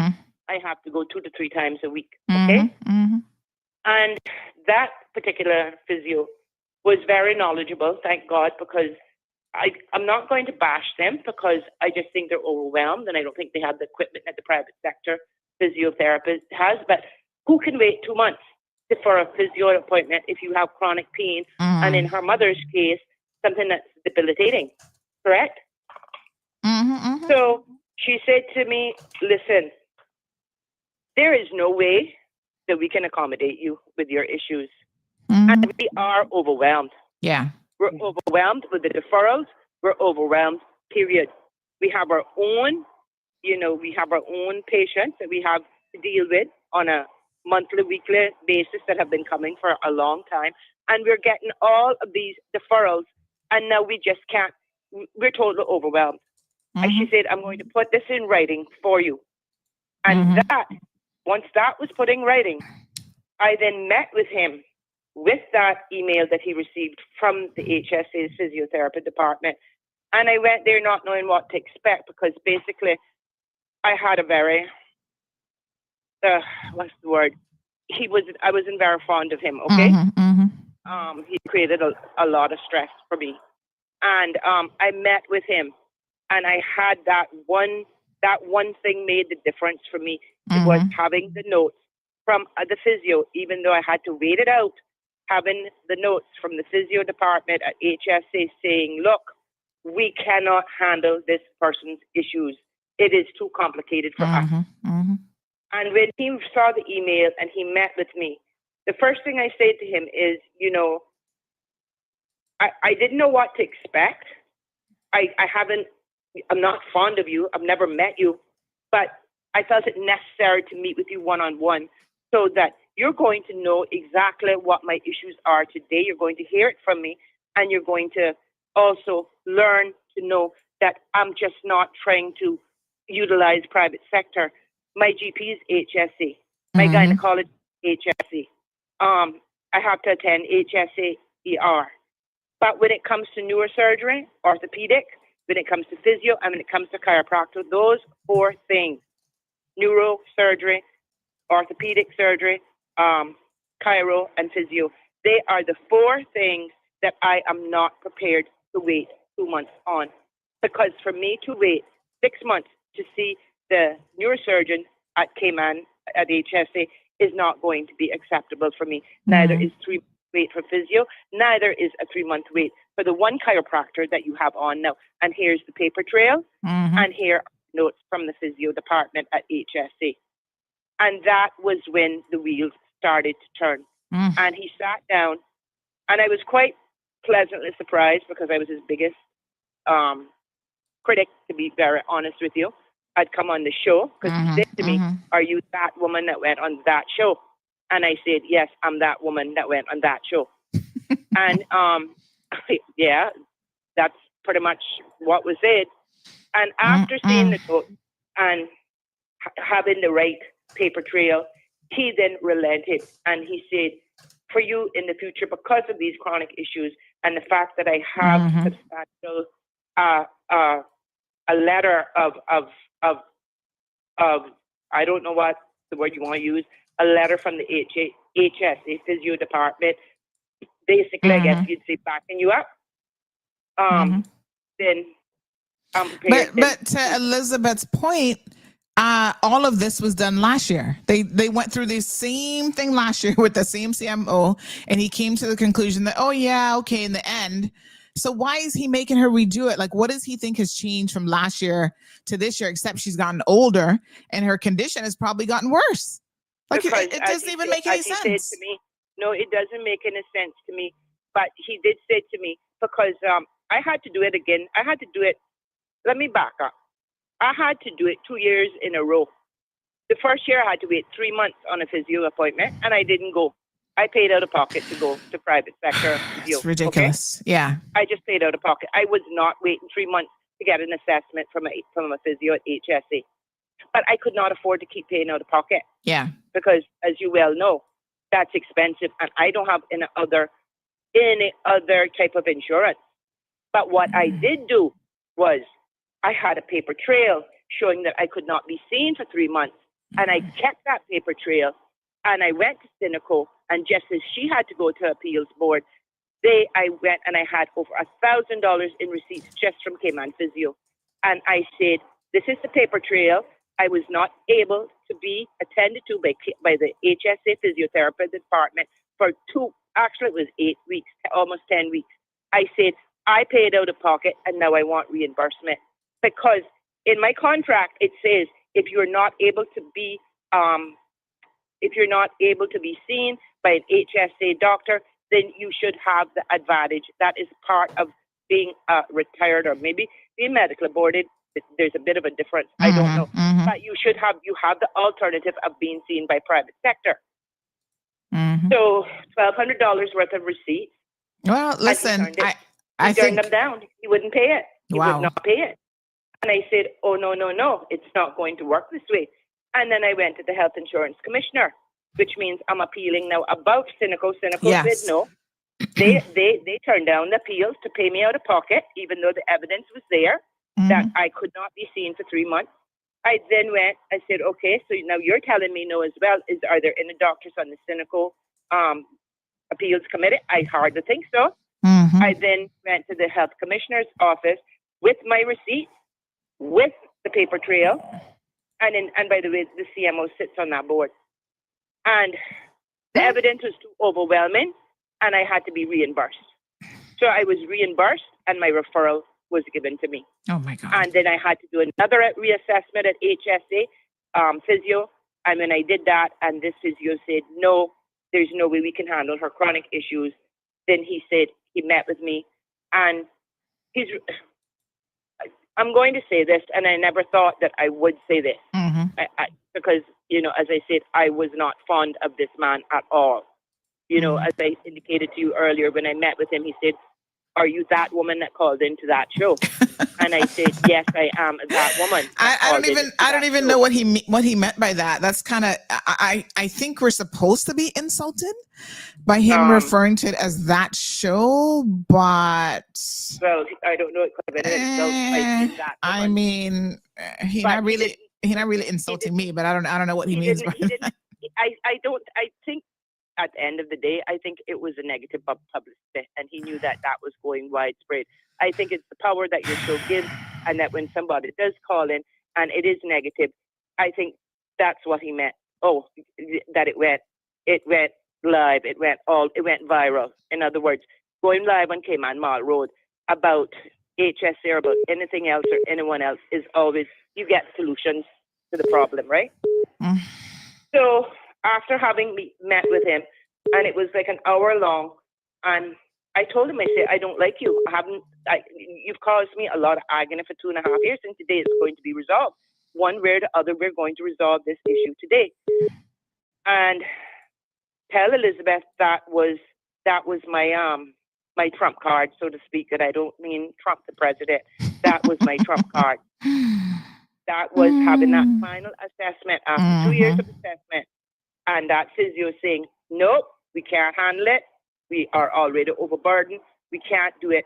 And for me, I actually, after meeting him, he's actually a very mild-mannered man, very, very, very mild-mannered. And I personally think... I have to wonder, right? Again, this is where I think this is what's going on here. I'm not really trying to blame him per se, because I think he's gotten a directive from the government that has said we can't afford, Seneco can't afford outside referrals right now. So just rubber stamp and send everything through to the HSA and fight it as much as you can. I do think that this isn't really so much about him as it is that he has gotten this directive from government, just like government said, listen, we're putting a bit of a soft hiring freeze in place. And now the deputy governor, you saw all the jobs disappear from the government website. That's what's going on here. It's the government's financial position that is dictating these decisions. And this is why I go back and I want to hold every single civil servant accountable, including the deputy governor, when I was having this conversation about, oh, wait a minute, she's splurging on pay increases, this and that, honorariums, and you guys can't afford it. But yet they were claiming that, oh, no, we found a savings in this area. No, y'all didn't. Stop playing around with numbers, talking about you found the savings. Now look at the situation that you're in, right? The civil servants are like, oh, I'm going to take my $2,000 and run Miami and go shopping, and now don't have a pot to piss in. How did that help you? Stop. We as a country have got to stop looking at short-term gain, right? You're right. We've got to understand that these decisions have a very negative long-term impact on all of us. Yeah. Well, every single person now that's going through this mess with Seneco, it comes down to dollars and cents. It comes down to dollars and cents. And I'm going to say this. I'm not going to speak on the present government, because this happened to me with the past, when the past government was in power. So I'm not going to refer to the government that is in the government of state. I mean, they've inherited, Right. So I don't have any issues. But at the end of the day, I just want to give her some type of hope that if she actually met with him and has that documentation from HSA or HSA physio saying, no, we cannot handle this, we are overburdened. He actually is not the demon that I thought that he was. And I told him that. I said, I really didn't like you. And after I met with him, he's a very mild-mannered person. Yeah, I'm sure he's just trying to do a job that he's been dictated. And I also agree. Let me also say the fact that they have been ignoring her calls, including him. Now that part I think is really bothersome. Thank you so much, Miss Debbie. I do have confirmation that he is leaving the end of the month. So just to make sure that we're all on the same page with that. I do have confirmation that he is leaving October 31st. And again, the new person will probably come in there with the exact same directives, and we're going to be complaining about that as well. So I don't think this is about us trying to hate on the CMO. I've met him on here and I don't think he's that kind of person. This person also made the following observation. The CMO is a nice guy who's being forced to do the dirty work. And I think that that's exactly what it is. So yeah, caller, good morning and welcome to the program. And by the way, let me just clarify one little point here. Denny was asking about if she had appealed it. And I thought the storyline was that she had. And I understand that no, apparently Cineco or the CMO, they were the ones who appealed it to Cineco. So I'm a little bit confused about that part, but that's like weird. But anyway, caller, good morning. Good morning. Hi, Miss Brenda. Good morning. Good morning. I was in Europe and did not bring you back a car. Oh, where they're made. By the way, every single taxi van in Europe and in Switzerland, they were all no, they were all Mercedes. Oh, I'm like, they must be dirt cheap over. Yeah, they must be dirt cheap over there, though. Oh, but that's kind of strange because a Mercedes is a German-made car. Yeah, they were all over the place in Switzerland. Every time we called an Uber, it was a black Mercedes van. Well, that should tell you that they get them dirt cheap, right? Absolutely. Anyway, Sandra, I was listening to this thing with, the cynical thing there, the patient. And I see this whole thing very differently. And I know that people will be offended by what I'm going to say, but it has to be said. The problem is much bigger than not getting an appointment. The problem is the overall management of Cineco and of the HSA. Unfortunately, we have two ministers involved here. Cineco falls under the Minister of Finance and the HSA falls under the Minister of Health. And I do not think that at any stage they sit down and communicate with one another to find out what is really going on. They sit in caucus and cabinet every week. If you were to speak to Ralston, to Minister Anglin, he would not be aware of so many things that are going on at the HSA, which concern Cineco, that is the problem we are having. And I have called this out already. And now the Minister of Health needs to understand what she has to do in her capacity to remedy this. I'll just give you a small example, and this is minor compared to what these people are dealing with. Yes. However, it does pile up. As a cynical patient, if you are going to be referred off island, right? And you have to get back to your GP, they have to do your paperwork and so on. So you call to get an appointment to get all of this done. Your appointment overseas is on the 15th, I'm using this as an example, it's the 15th of October, and you're being told, oh, we can't do an appointment to the 15th of November. Now, think about it. This is an overseas situation. And you say, but the appointment is October. I need to see the doctor. I'm sorry, okay. And I keep saying, but this is wrong, because since this is the situation, what they need to do is at least every day keep 2 hours open for this purpose. Patients going and patients returning. Because when you come back, you also come back with instructions, and you have to have that done up by your GP as well. And if you cannot get an appointment for another 2 months, then what is happening in between the time? You pay, depending on what the situation is. And this is what the Minister for Cineco and the Minister for to get together and realize they have to now work hand in hand, just like Minister Miles has been doing with Minister Anglin with labor and immigration. And that is what the problem is. It's a total break of knowledge, a total breakdown of communication, and it's only the patients that are suffering for it. And then added to that, you have 10 people working down at Cynical who also want to make decisions in your life with your health, even after the CMO has signed off on it. That is another thing that Minister Anglin needs to look very closely at, because I don't know who's going to be held responsible in the end, but somebody will be, because some patient is going to know their rights, and they're going to end up in court having to pay somebody's family a lot of money for negligence.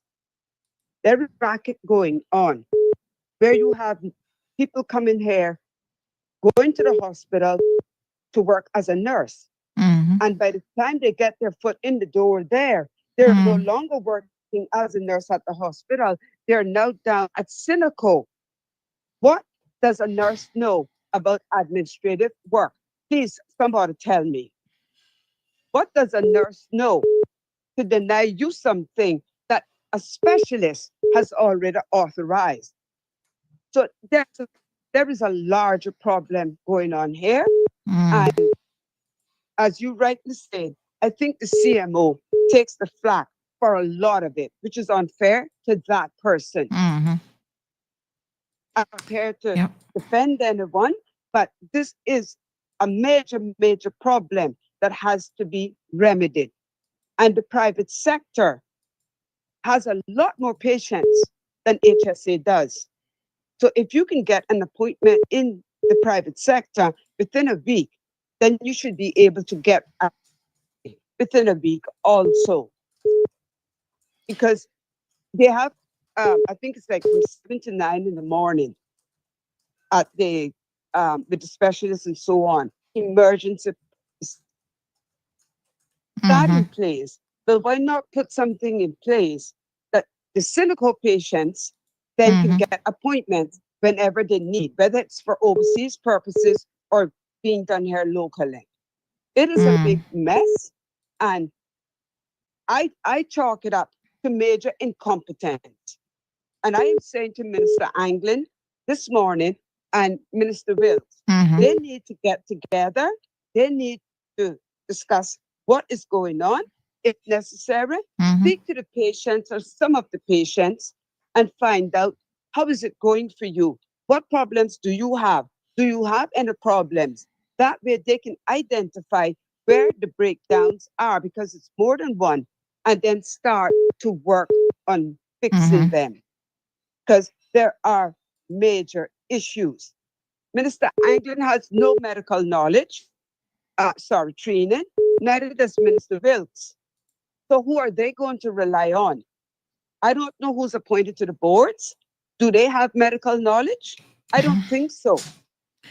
And even if they do, it is not at a level that they should be overruling what a specialist has already authorized or said, this is what this patient needs. All right. Thank you so much, my dear. Appreciate it. Okay. We do have some other callers on the line. Good morning, caller. Welcome to the program. Uh-oh. Morning. Hi. Morning. It's me calling back. It's Elizabeth calling back. Hi, Elizabeth. So I've been listening to Miss Debbie and Miss Brenda, and I've been listening to everyone, right? And I agree wholeheartedly that perhaps the CMO is not solely responsible. However, I have a few things to say.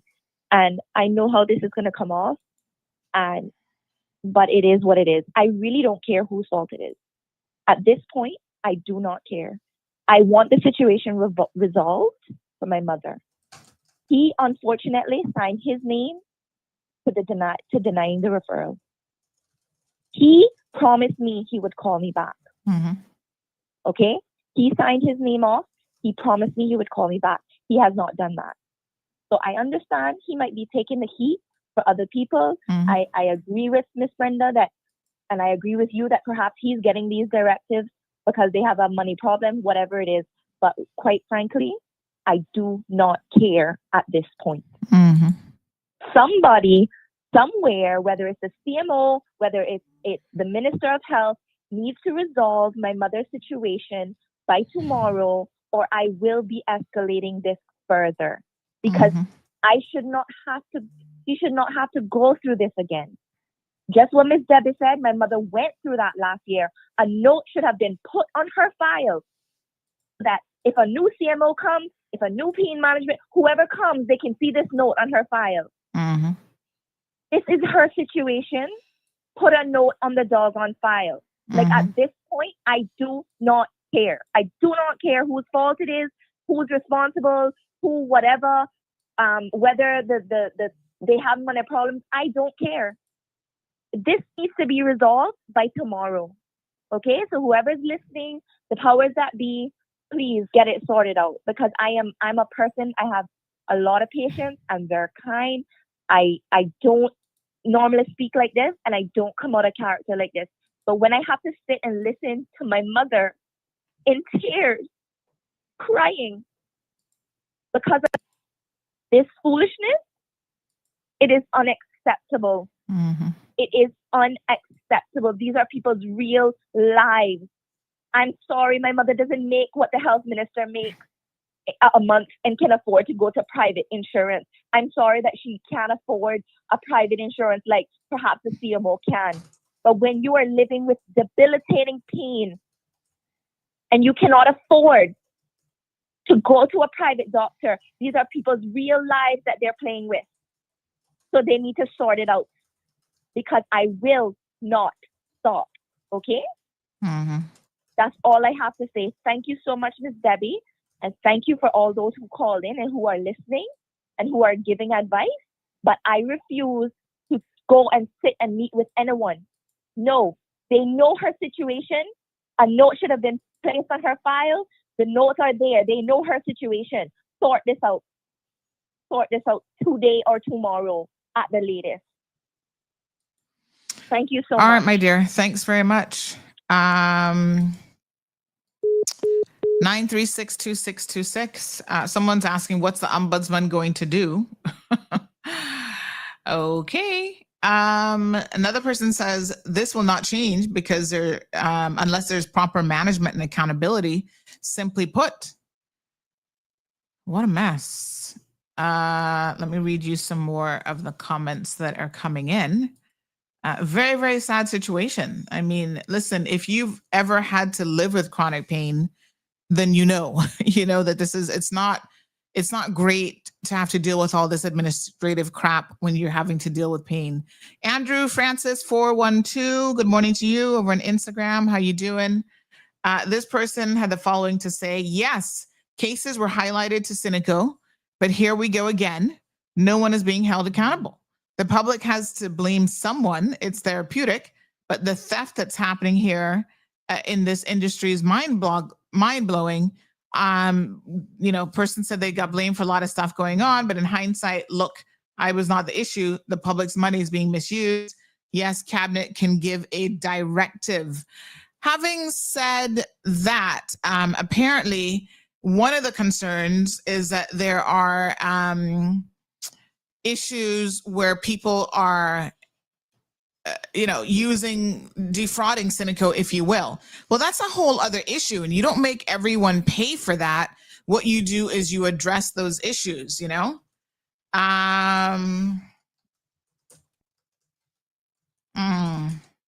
Wow. This is crazy. Okay. So someone made mention of the fact that this thing is in rotation. There's some HSA position that's in rotation every 6 months. Listen, there's to say that there's an operational disaster happening at HSA is probably not an understatement. I'm just saying, where is accountability? Only God knows. At this point, it looks like I'm going to have to do a whole expose on them, like what we did with the what's the place called? The Tourism Attraction Board. What's wrong with these agencies? Good morning, caller. Morning, Sandra. How you all doing? Hey, honey, Good morning, child. How are you? hot as hell in the bluff. If Brackers go to hell, we will definitely be able to assimilate easy. The heat, we will be used to the heat Well, already. I'll agree that the heat over in the BRAC is a little bit different. Yeah. Anyways, I just wanted to just point something out here. Why people will find that they're ignored, they're not called back, they're not replied to in an email, they leave voice messages, nobody acts on it. A lot of the times, some of those individuals you're communicating to or with, when you get through the first time, these are two things I'm going to highlight. One, they hear your accent, that's it. And if they have a different accent than yours, you will wait. They will ignore you. They will try and ignore you until you give up. So I say to you, for my first point, do not give up. Keep at them. Send them 100 emails if you have to. I mean, I got one track record longer than these 3 islands of the emails I sent to the deputy governor about all the maladministration that he never dealt with. But that's a different story for another day. Second point I want my people to understand, a lot of the individuals you are dealing with are minions, PR avoiders, people that got Caymanian status that don't want to rock the boat. People on the list now for PR. They're going to come up for PR soon, so they do not want to rock the boat and get you to be part of that boat rocking with them. So what they do is they shun you, ghost you, ignore you, blacklist you on their version of blacklisting, and they don't act on anything to do with you. And some of the places I can highlight right now, Ombudsman Office, prime suspect at the top of the list. They ignore you. Oh, they do. And there are a lot of PR avoiders up in there and persons hating up for PR. So they don't want nobody writing in anything against them. But if you encounter someone who has done this to you and they're not a native Cayman, well, it don't matter who they is, to be honest, you write a complaint against them and write many complaints. Keep writing the complaints. Do not give up. That's where our people fall short in getting what they want, whereas the expatriate community who has residency rights, they don't give up. So if we don't start the continuation and make it elongated in our life, don't stop. Keep doing it. Keep reminding them. Send them I remember sending one email. I kept forwarding it. Said, this is 56. Number 56 email reminder. And that is how I went until I finally got someone to acknowledge it. And that was because that person got moved to a different department, and whoever took over saw all of my emails, and it was a native, and I want to thank them, acted on it right away and go, my God, Carrie, you sent them 56 emails and they never acknowledged one of them. I say, yeah. And then they told me, yeah, that person actually was moved out of the department and they also up for PR. So I understand. They will not rock the boat, Sandra, and that is where a lot of things have fallen short in this country for our people. Now, if it one of their nationalities communicating with them, you get through right away. My people that worked in the government and still there tell me that they will push their nationality issues up to the top of the list, and us natives are forgotten about, stuffed in the cracks, and pushed out of the list. So I just want to educate our people today. Don't give up. Send them that 101 email reminder.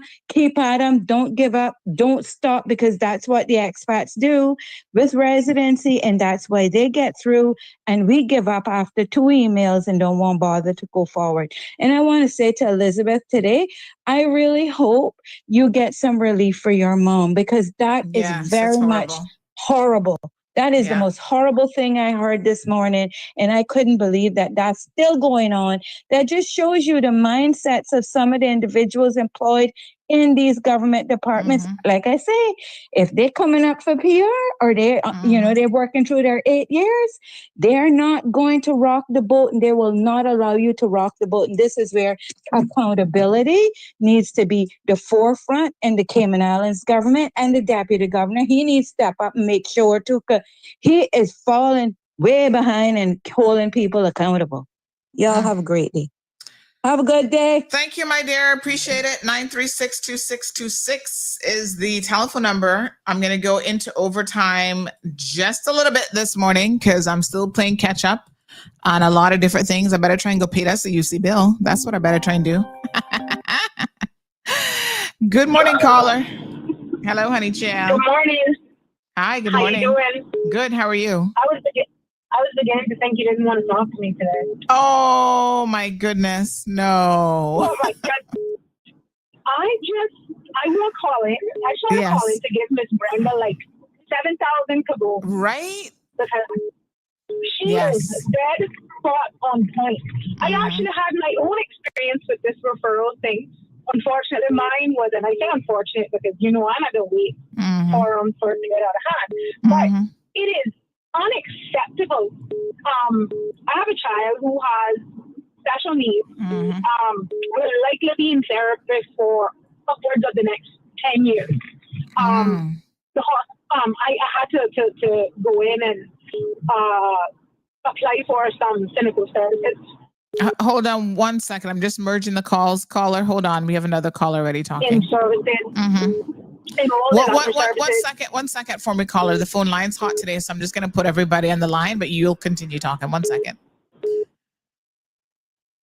All right. So continue, caller. My apologies. Yeah. And when I visited, I was told that I had to go through the procedure, see a pediatrician, yada, yada, yada. But prior to doing that, mind you, my son has a 3-year history with his therapist who are in private practice. However, coming on board with Cynical, I knew that I would have to, at least in the first instance, see if there was an availability for these services with the HSA. I spoke with who I think is a senior therapist, and she said, well, just so you know, we don't have capacity.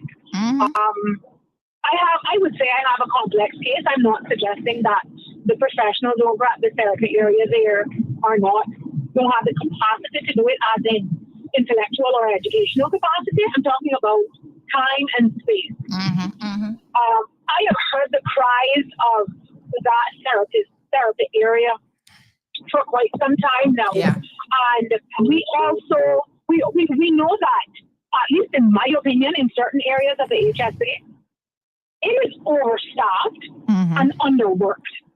And then there are other areas that are understaffed and overworked. What areas specifically those are, I wish I knew. Yeah, maybe they need to do an efficiency audit. I'm just saying. I mean, absolutely. Yeah. I honestly wish I knew, but let's say that back to my case. When I did see the pediatrician, I explained to her I took in all of the reports from my son over the last 3 years, and to be fair, I did let her know it would be to his benefit, given his situation, that he remain with his current therapist. It is an outsource, and I understand it is at the discretion of the HSA and furthermore, my problem is, in the case of my son, and I guess I speak for other children, I've seen other children utilizing these and similar services. And having spoken with educational professionals in the public schools particularly, we don't have an underdiagnosis of speech issues, occupational issues, physical issues that require physical therapy.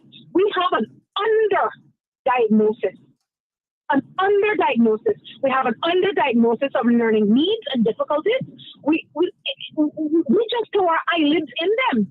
And I'm saying something as critical as this that hinders and hampers the physical progression, the academic learning, and a host of other issues. I think you and I spoke offline about how complex my son's issues are and what it did to him.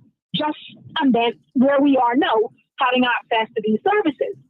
And when I saw the physician at HSA, she said to me, she kind of smiled, and I kind of knew what the smile meant. She too couldn't say very much, and she said, I'm going to put in the referral. I can't promise you anything, but I'm going to put it in. I said, okay, understood. I asked her, how long does it take? She said about 2 weeks.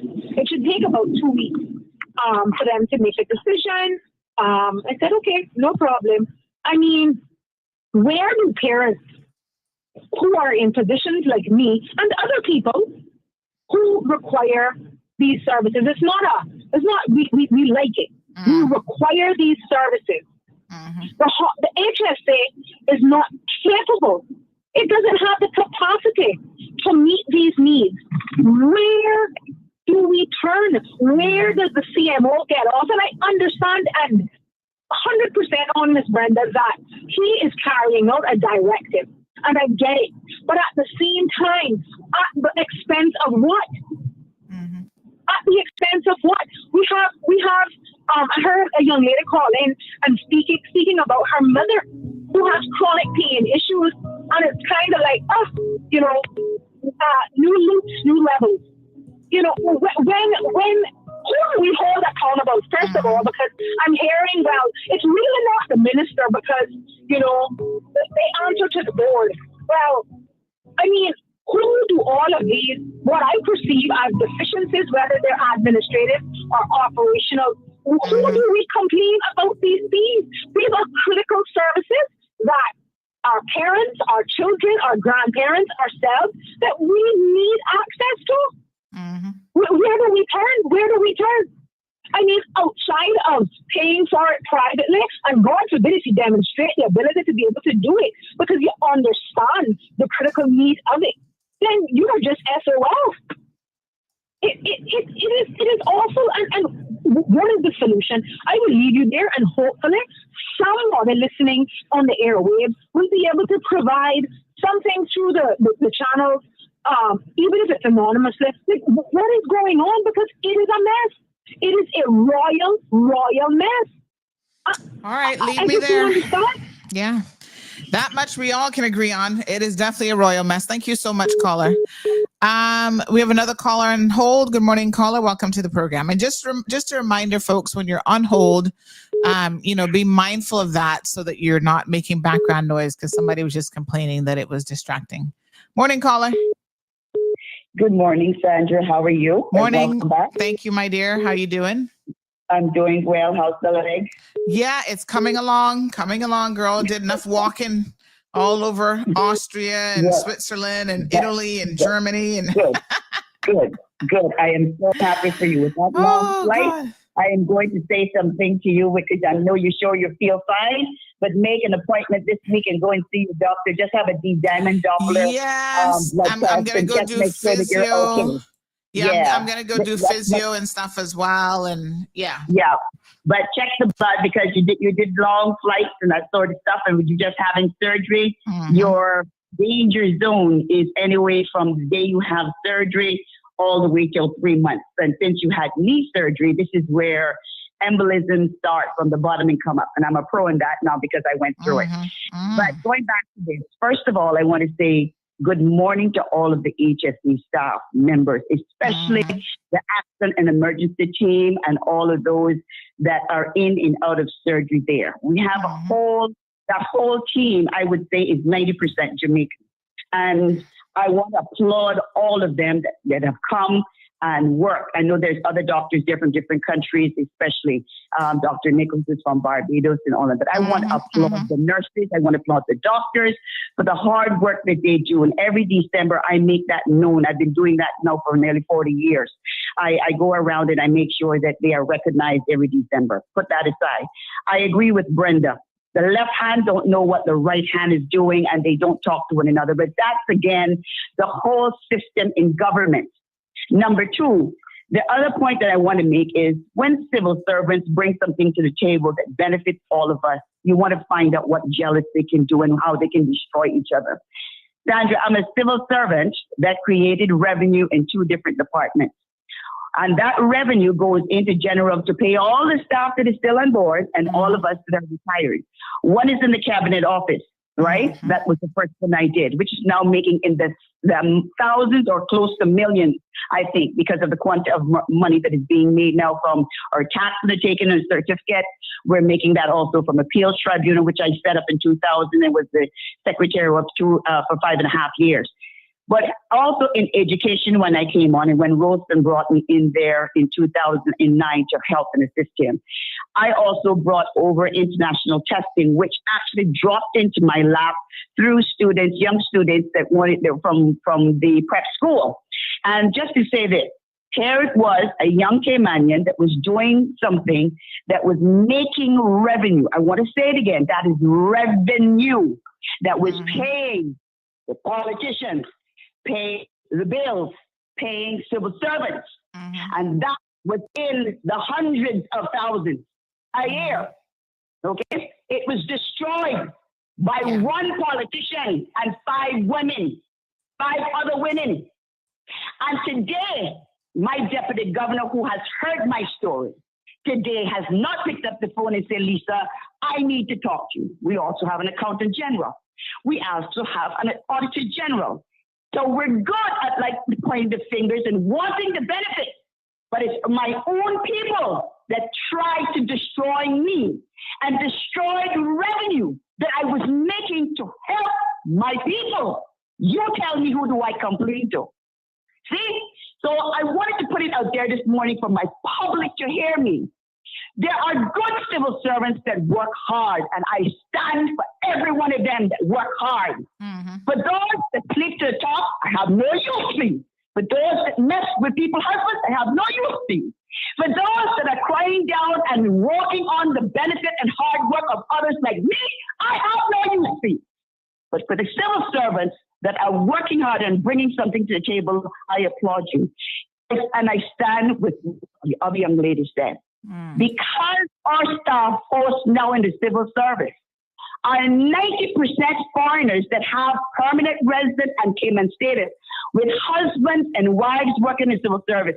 Their sons and daughters working in civil service, which means there's no room for our Caymanian people. And we have not replaced to have said, okay, our population is coming down. Let me give some of these young girls that are very fruitful and want to multiply, having 3, 4 children, help them out. No, we've let everybody else come in and take from our tables. And now these are going to be the people that look at us and say no. So guess what? When there is a strong pandemic that may come back, a black plague, Ebola, whatever else comes, you think those nurses or doctors will come and tell you as the Caymanian, be careful, whatever? They're not going to do it because they're bound by what they have been given and what they've been told. They're not going to tell you. They're not going to tell our people, even though we have opened the doors and given them homes and jobs. They're not. They're not. It's because they're here to survive and get what they want. They don't care about us. They don't care. You will not see all of those contractors here go into our high schools at career day and say, let me take 3 or 4 Jamaican young Caymanians and teach them a trade. That goes for the electricians. That goes to CUC. That goes to PricewaterhouseCoopers. If you're not coming out with all A's, but yet they have a young Caymanian that only have 3 or 4 levels, but she wants to be an accountant. She just needs encouragement. She needs help. You won't see them look at them. No, you won't see them look at them. And because of this, not having all of this kind of stuff in our trade business to make sure that when you're coming into this country, we give back. Also, all of these billionaires that want to flood our water and destroy the water, Sandra, so that we soon won't be able to swim in it, or we won't be full of bacteria from all of the sewage being pumped out there and all of the chemicals out there. Let me say this. If this young government does not put back what Jim Borden had in place, that 5% that we can get back when they come in to invest and stop this foolishness about taking from myself and concessions, we are in deep trouble. We only have about 3 years to fix some of this stuff. And I can tell you right now, from what I've learned, from what my eyes have learned, from what I have read, from what I have studied in the last 7 years, I'm telling you, we are on fire.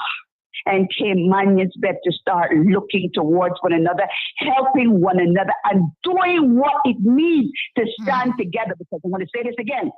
Divided, we fall. United, we stand. And I'm not here to bark at any one of the young politicians that are coming in. They have a lot of work to do and a lot of mess to clean up. But again, I see a lot of this stuff, and I'm hearing a lot of things. They're worrying about themselves. They're taking care of themselves. They're doing this. They're doing that. But here again, it's administration. And I will end with this in HSA. In 2016, I went to visit my sister who was having surgery on her ankle. On her knee. She was having knee surgery, and they were replacing it. A porter who came to pick up her suitcase and her clothes and stuff in a plastic bag has deformity. I won't call that young man's name because I don't hate him. It was an accident. He dropped her suitcase on my left shin. And in 2015, I had just had major surgery, nearly 6 hours on my left hip to actually replace it. And I was on warfarin because 27 days later, I had a blood clot that went into my left lung. Mm-hmm. Okay? Dr. Lee, our past CM Chief Medical Officer, was there. He was treating another staff member from the Ministry of Education with injections, nerve blocks.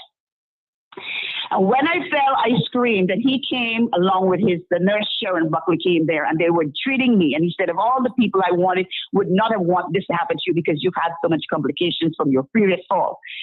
And he said to me, he said, Lisa, I said, what can I say? Listen, get me some ice. He sent me to an emergency where a doctor, I won't call her name, actually treated me and had an x-ray on my leg. All right? I expected, I didn't find this out till last year. I expected that once he treated me, like everybody else, you do your notes for that same day stating what has happened and so forth. Do you know that my x-ray was destroyed? Do you know that the documentation that he has on file says my accident happened on the 18th of September 2016 and not March 2016? And for a year, I have written to Dr. Jefferson, to Lizette, and also to Dr. Jerry Smith when he was there, and told him his answer. I don't want this young man to be fired. He has a family. I'm not interested in that, but make sure you put someone else that has, is stronger and capable of handling these things. He shouldn't be a porter. Okay, find something else for him to do, which I see that they've done that. But the bottom line is, right, here it is. We are in 2025. Dr. Lee came back to this country, and instead they should have had him rectify that documentation, which I wrote to Dr. Jefferson and Lizette about. I haven't heard a call. I have not gotten a response. Therefore, when you have that kind of staff and mindset of administration and how to deal with people, you should not be there. I don't care if you're Caymanian or not. The kind of person I was and working for people, why they were so successful, is because we answered every call. We responded to every call. We called back even if we didn't have the answer, to let the people know we have passed on your inquiry. The reason why other politicians, their work were successful is because they had people like me that was an actual phone that went out beyond the call of duty. But never mind, civil servants are trained that way. And when you have a good heart, you're always giving. So that is my catch-22. But the bottom line is we need better treatment. And I tell you, I think Catherine needs a whole overhaul on admin, because that is where a lot of our problems are.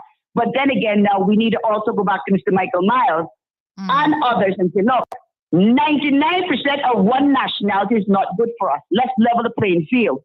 And I will bring this up. Ronaldo Goff is my own Caymanian who treated Mr. Manderson, family member, who treated the other deputy governor, may so rest in peace, Mr. Donovan Ebanks. Okay? And I'm bringing this to say, look, this young man should have been finished and been in practice, and he should have been recognized a long time ago. Captain Dallas, his grandfather, is one of our great heroes when it comes to rescuing our own people in the hurricane. He's one of those that gave back during Hurricane Paloma with his 2 yachts that I failed going to the Brac to help him and Brac put it back on the feet.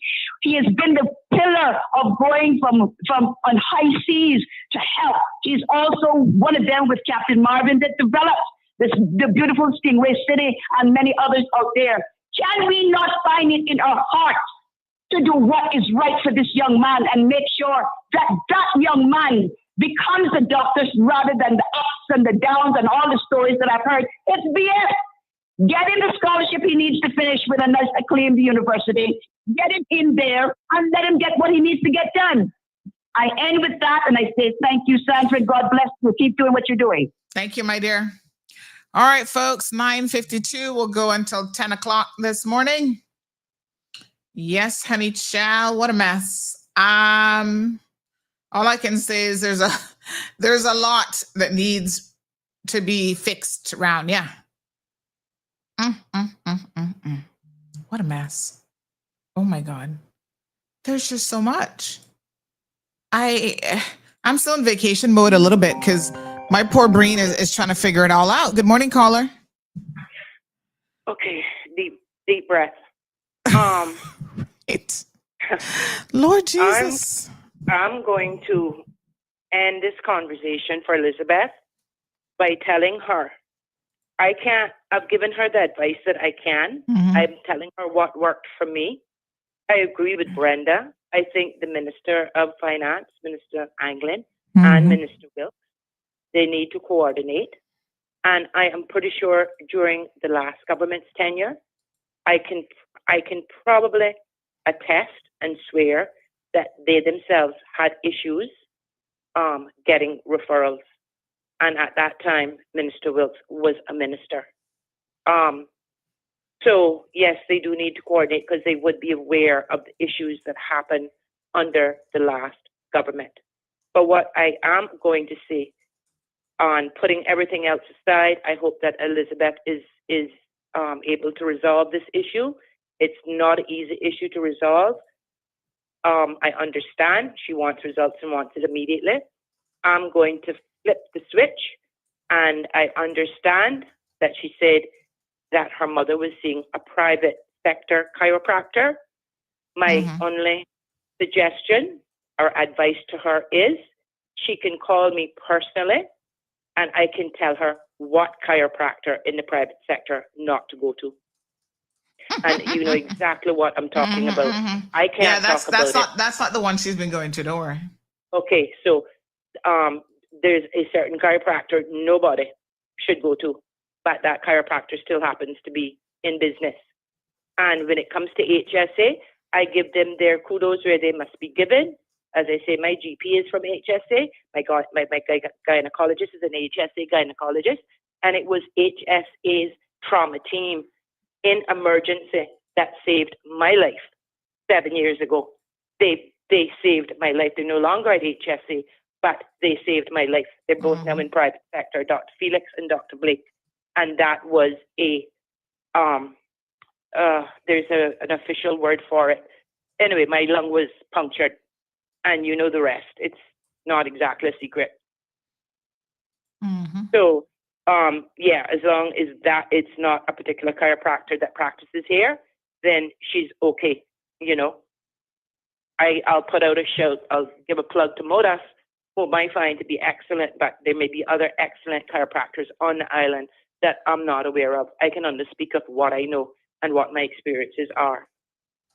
And I still would ask her or plead with her, because I did go through it for 2 years, I know she says she wants to resolve it tomorrow, to call, to show up and demand a meeting with the CMO and carry her paper trail with her, carry her emails with her. And as I said, that's how I resolved my issue. And that was like a year and a half ago. It was during the last government's tenure, not this government's tenure. But I do think that the two ministers, the Minister of Finance and Health, should basically join forces, because they're going to have a lot of complaints, and they have had, I'm pretty sure. They're both from West, but I'm pretty sure there've been a lot of complaints from their constituents about deferrals for cynical, and something has to give. Something really has to give here. But anyway, that was my 2 cents for her where not to go. That could cause more problems. Yeah. Thank you, my dear. All right. I appreciate it. And I really hope that she's I've gotten word that yes, ma'am. Thank you. I've gotten word that a board member, is looking into the situation for Elizabeth's mom, and they say that help is on the way. So, okay, let's see. Kirks, we're back. Back in the saddle, folks. I'm glad to be back. Thank you guys so much for an amazing show. Miss Della says 100%. We are in a mess, my dear. More like 200%, but here we are. Good morning to Miss Ann. All 400 plus of you that have been tuned in this morning. Wow. Thank you so much. Pretty wild. As much as I would love to go until midday, I do have some work to do. I need to sort out some stuff around. Yeah, lots going on for me. I got a new project actually that I'm rolling out and working on. I'll tell you guys about that at another time. And of course, CMR TV, we're finishing the website, trying to build that out so that we can get started with all the amazing shows. Content creators have been extremely busy. So yeah, there's lots to be done. So I can't stay on air talking all day because then I would get nothing else done.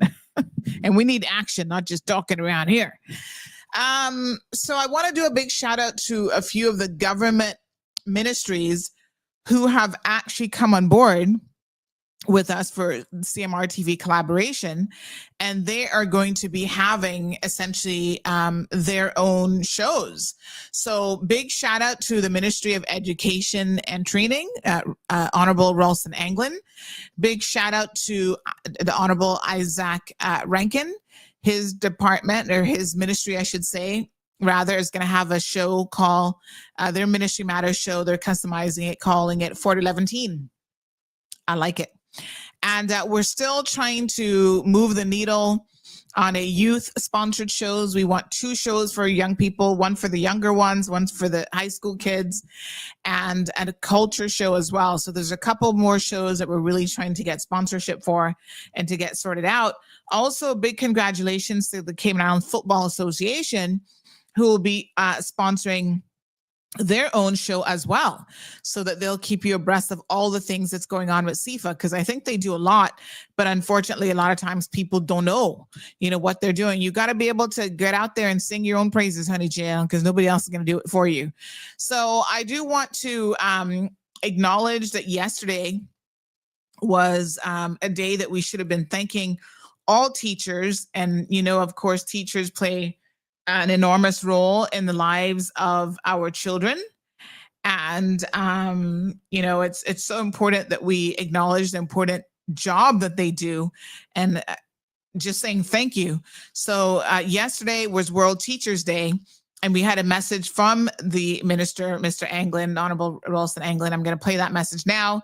And just a couple reminders about the upcoming nominations for infrastructure from the Ministry of Youth, Sports, Culture, and Heritage, as well as there's an ESO message. So please stay tuned for these community messages. Very, very important that you pay attention to these.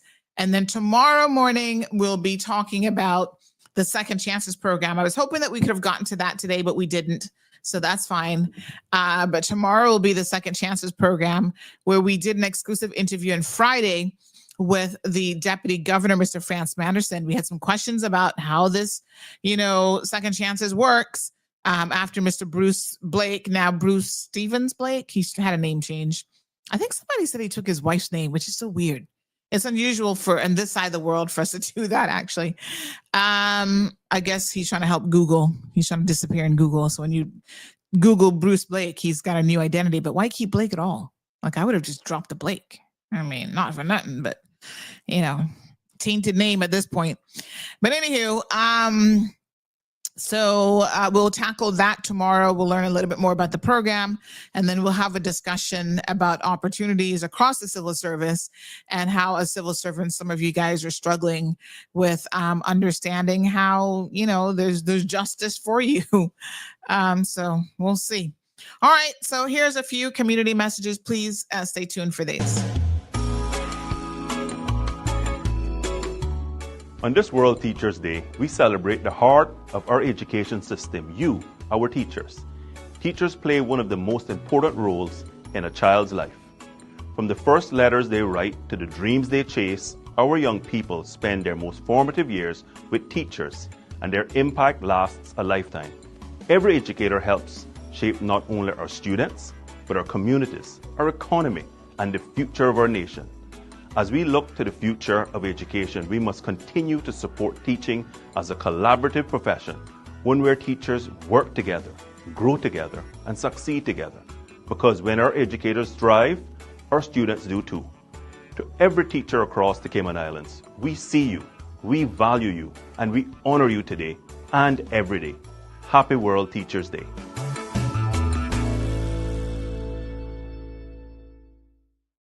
The Fall Labour Force Survey and Quality of Life Survey conducted by the Economics and Statistics Office (ESO) starts on Sunday, September 28th.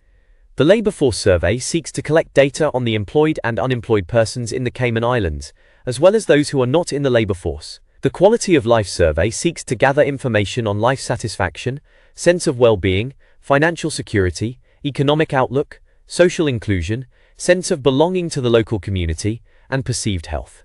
Trained interviewers, with ESO ID cards, will visit randomly selected households. The interviews are confidential in accordance with the Statistics Act. No individual data will be published or disclosed. Survey data are exempt from Freedom of Information requests. For more details, please call the ESO hotline at 516-3329. That is, 516-3329.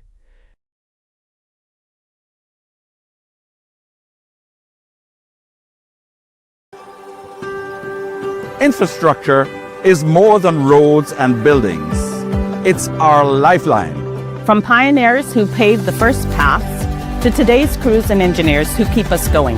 They power hospitals, connect families, and help us after natural disasters. Let's honor the people behind Cayman's progress. Nominate someone who built or maintained our Cayman Islands at gov.ky/YSCH. Click Nominate today.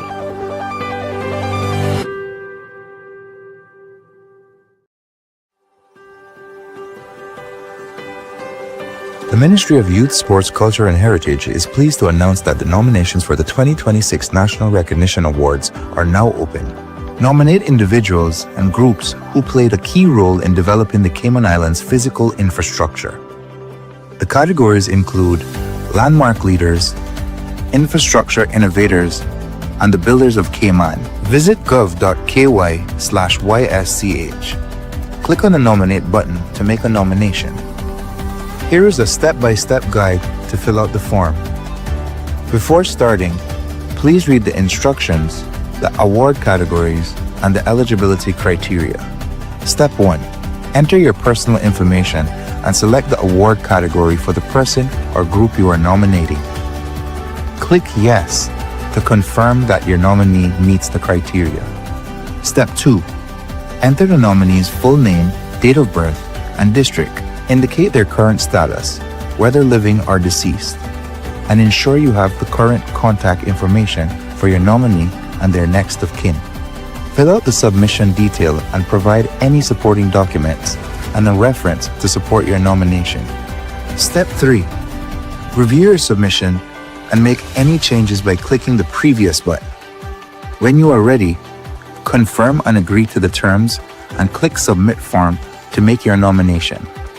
A thank you notice will confirm that the nomination was received, and a copy of the application will be sent to your email. Your nomination will be reviewed and considered by the National Recognition Awards Committee, and only successful nominees will be contacted and recognized at next year's National Heroes Day ceremony. The deadline to make a nomination is October 15. Remember, you can submit multiple nominations or browse our frequently asked questions by visiting the National Recognition Awards tab at gov.ky/YSCH. We look forward to receiving your nomination.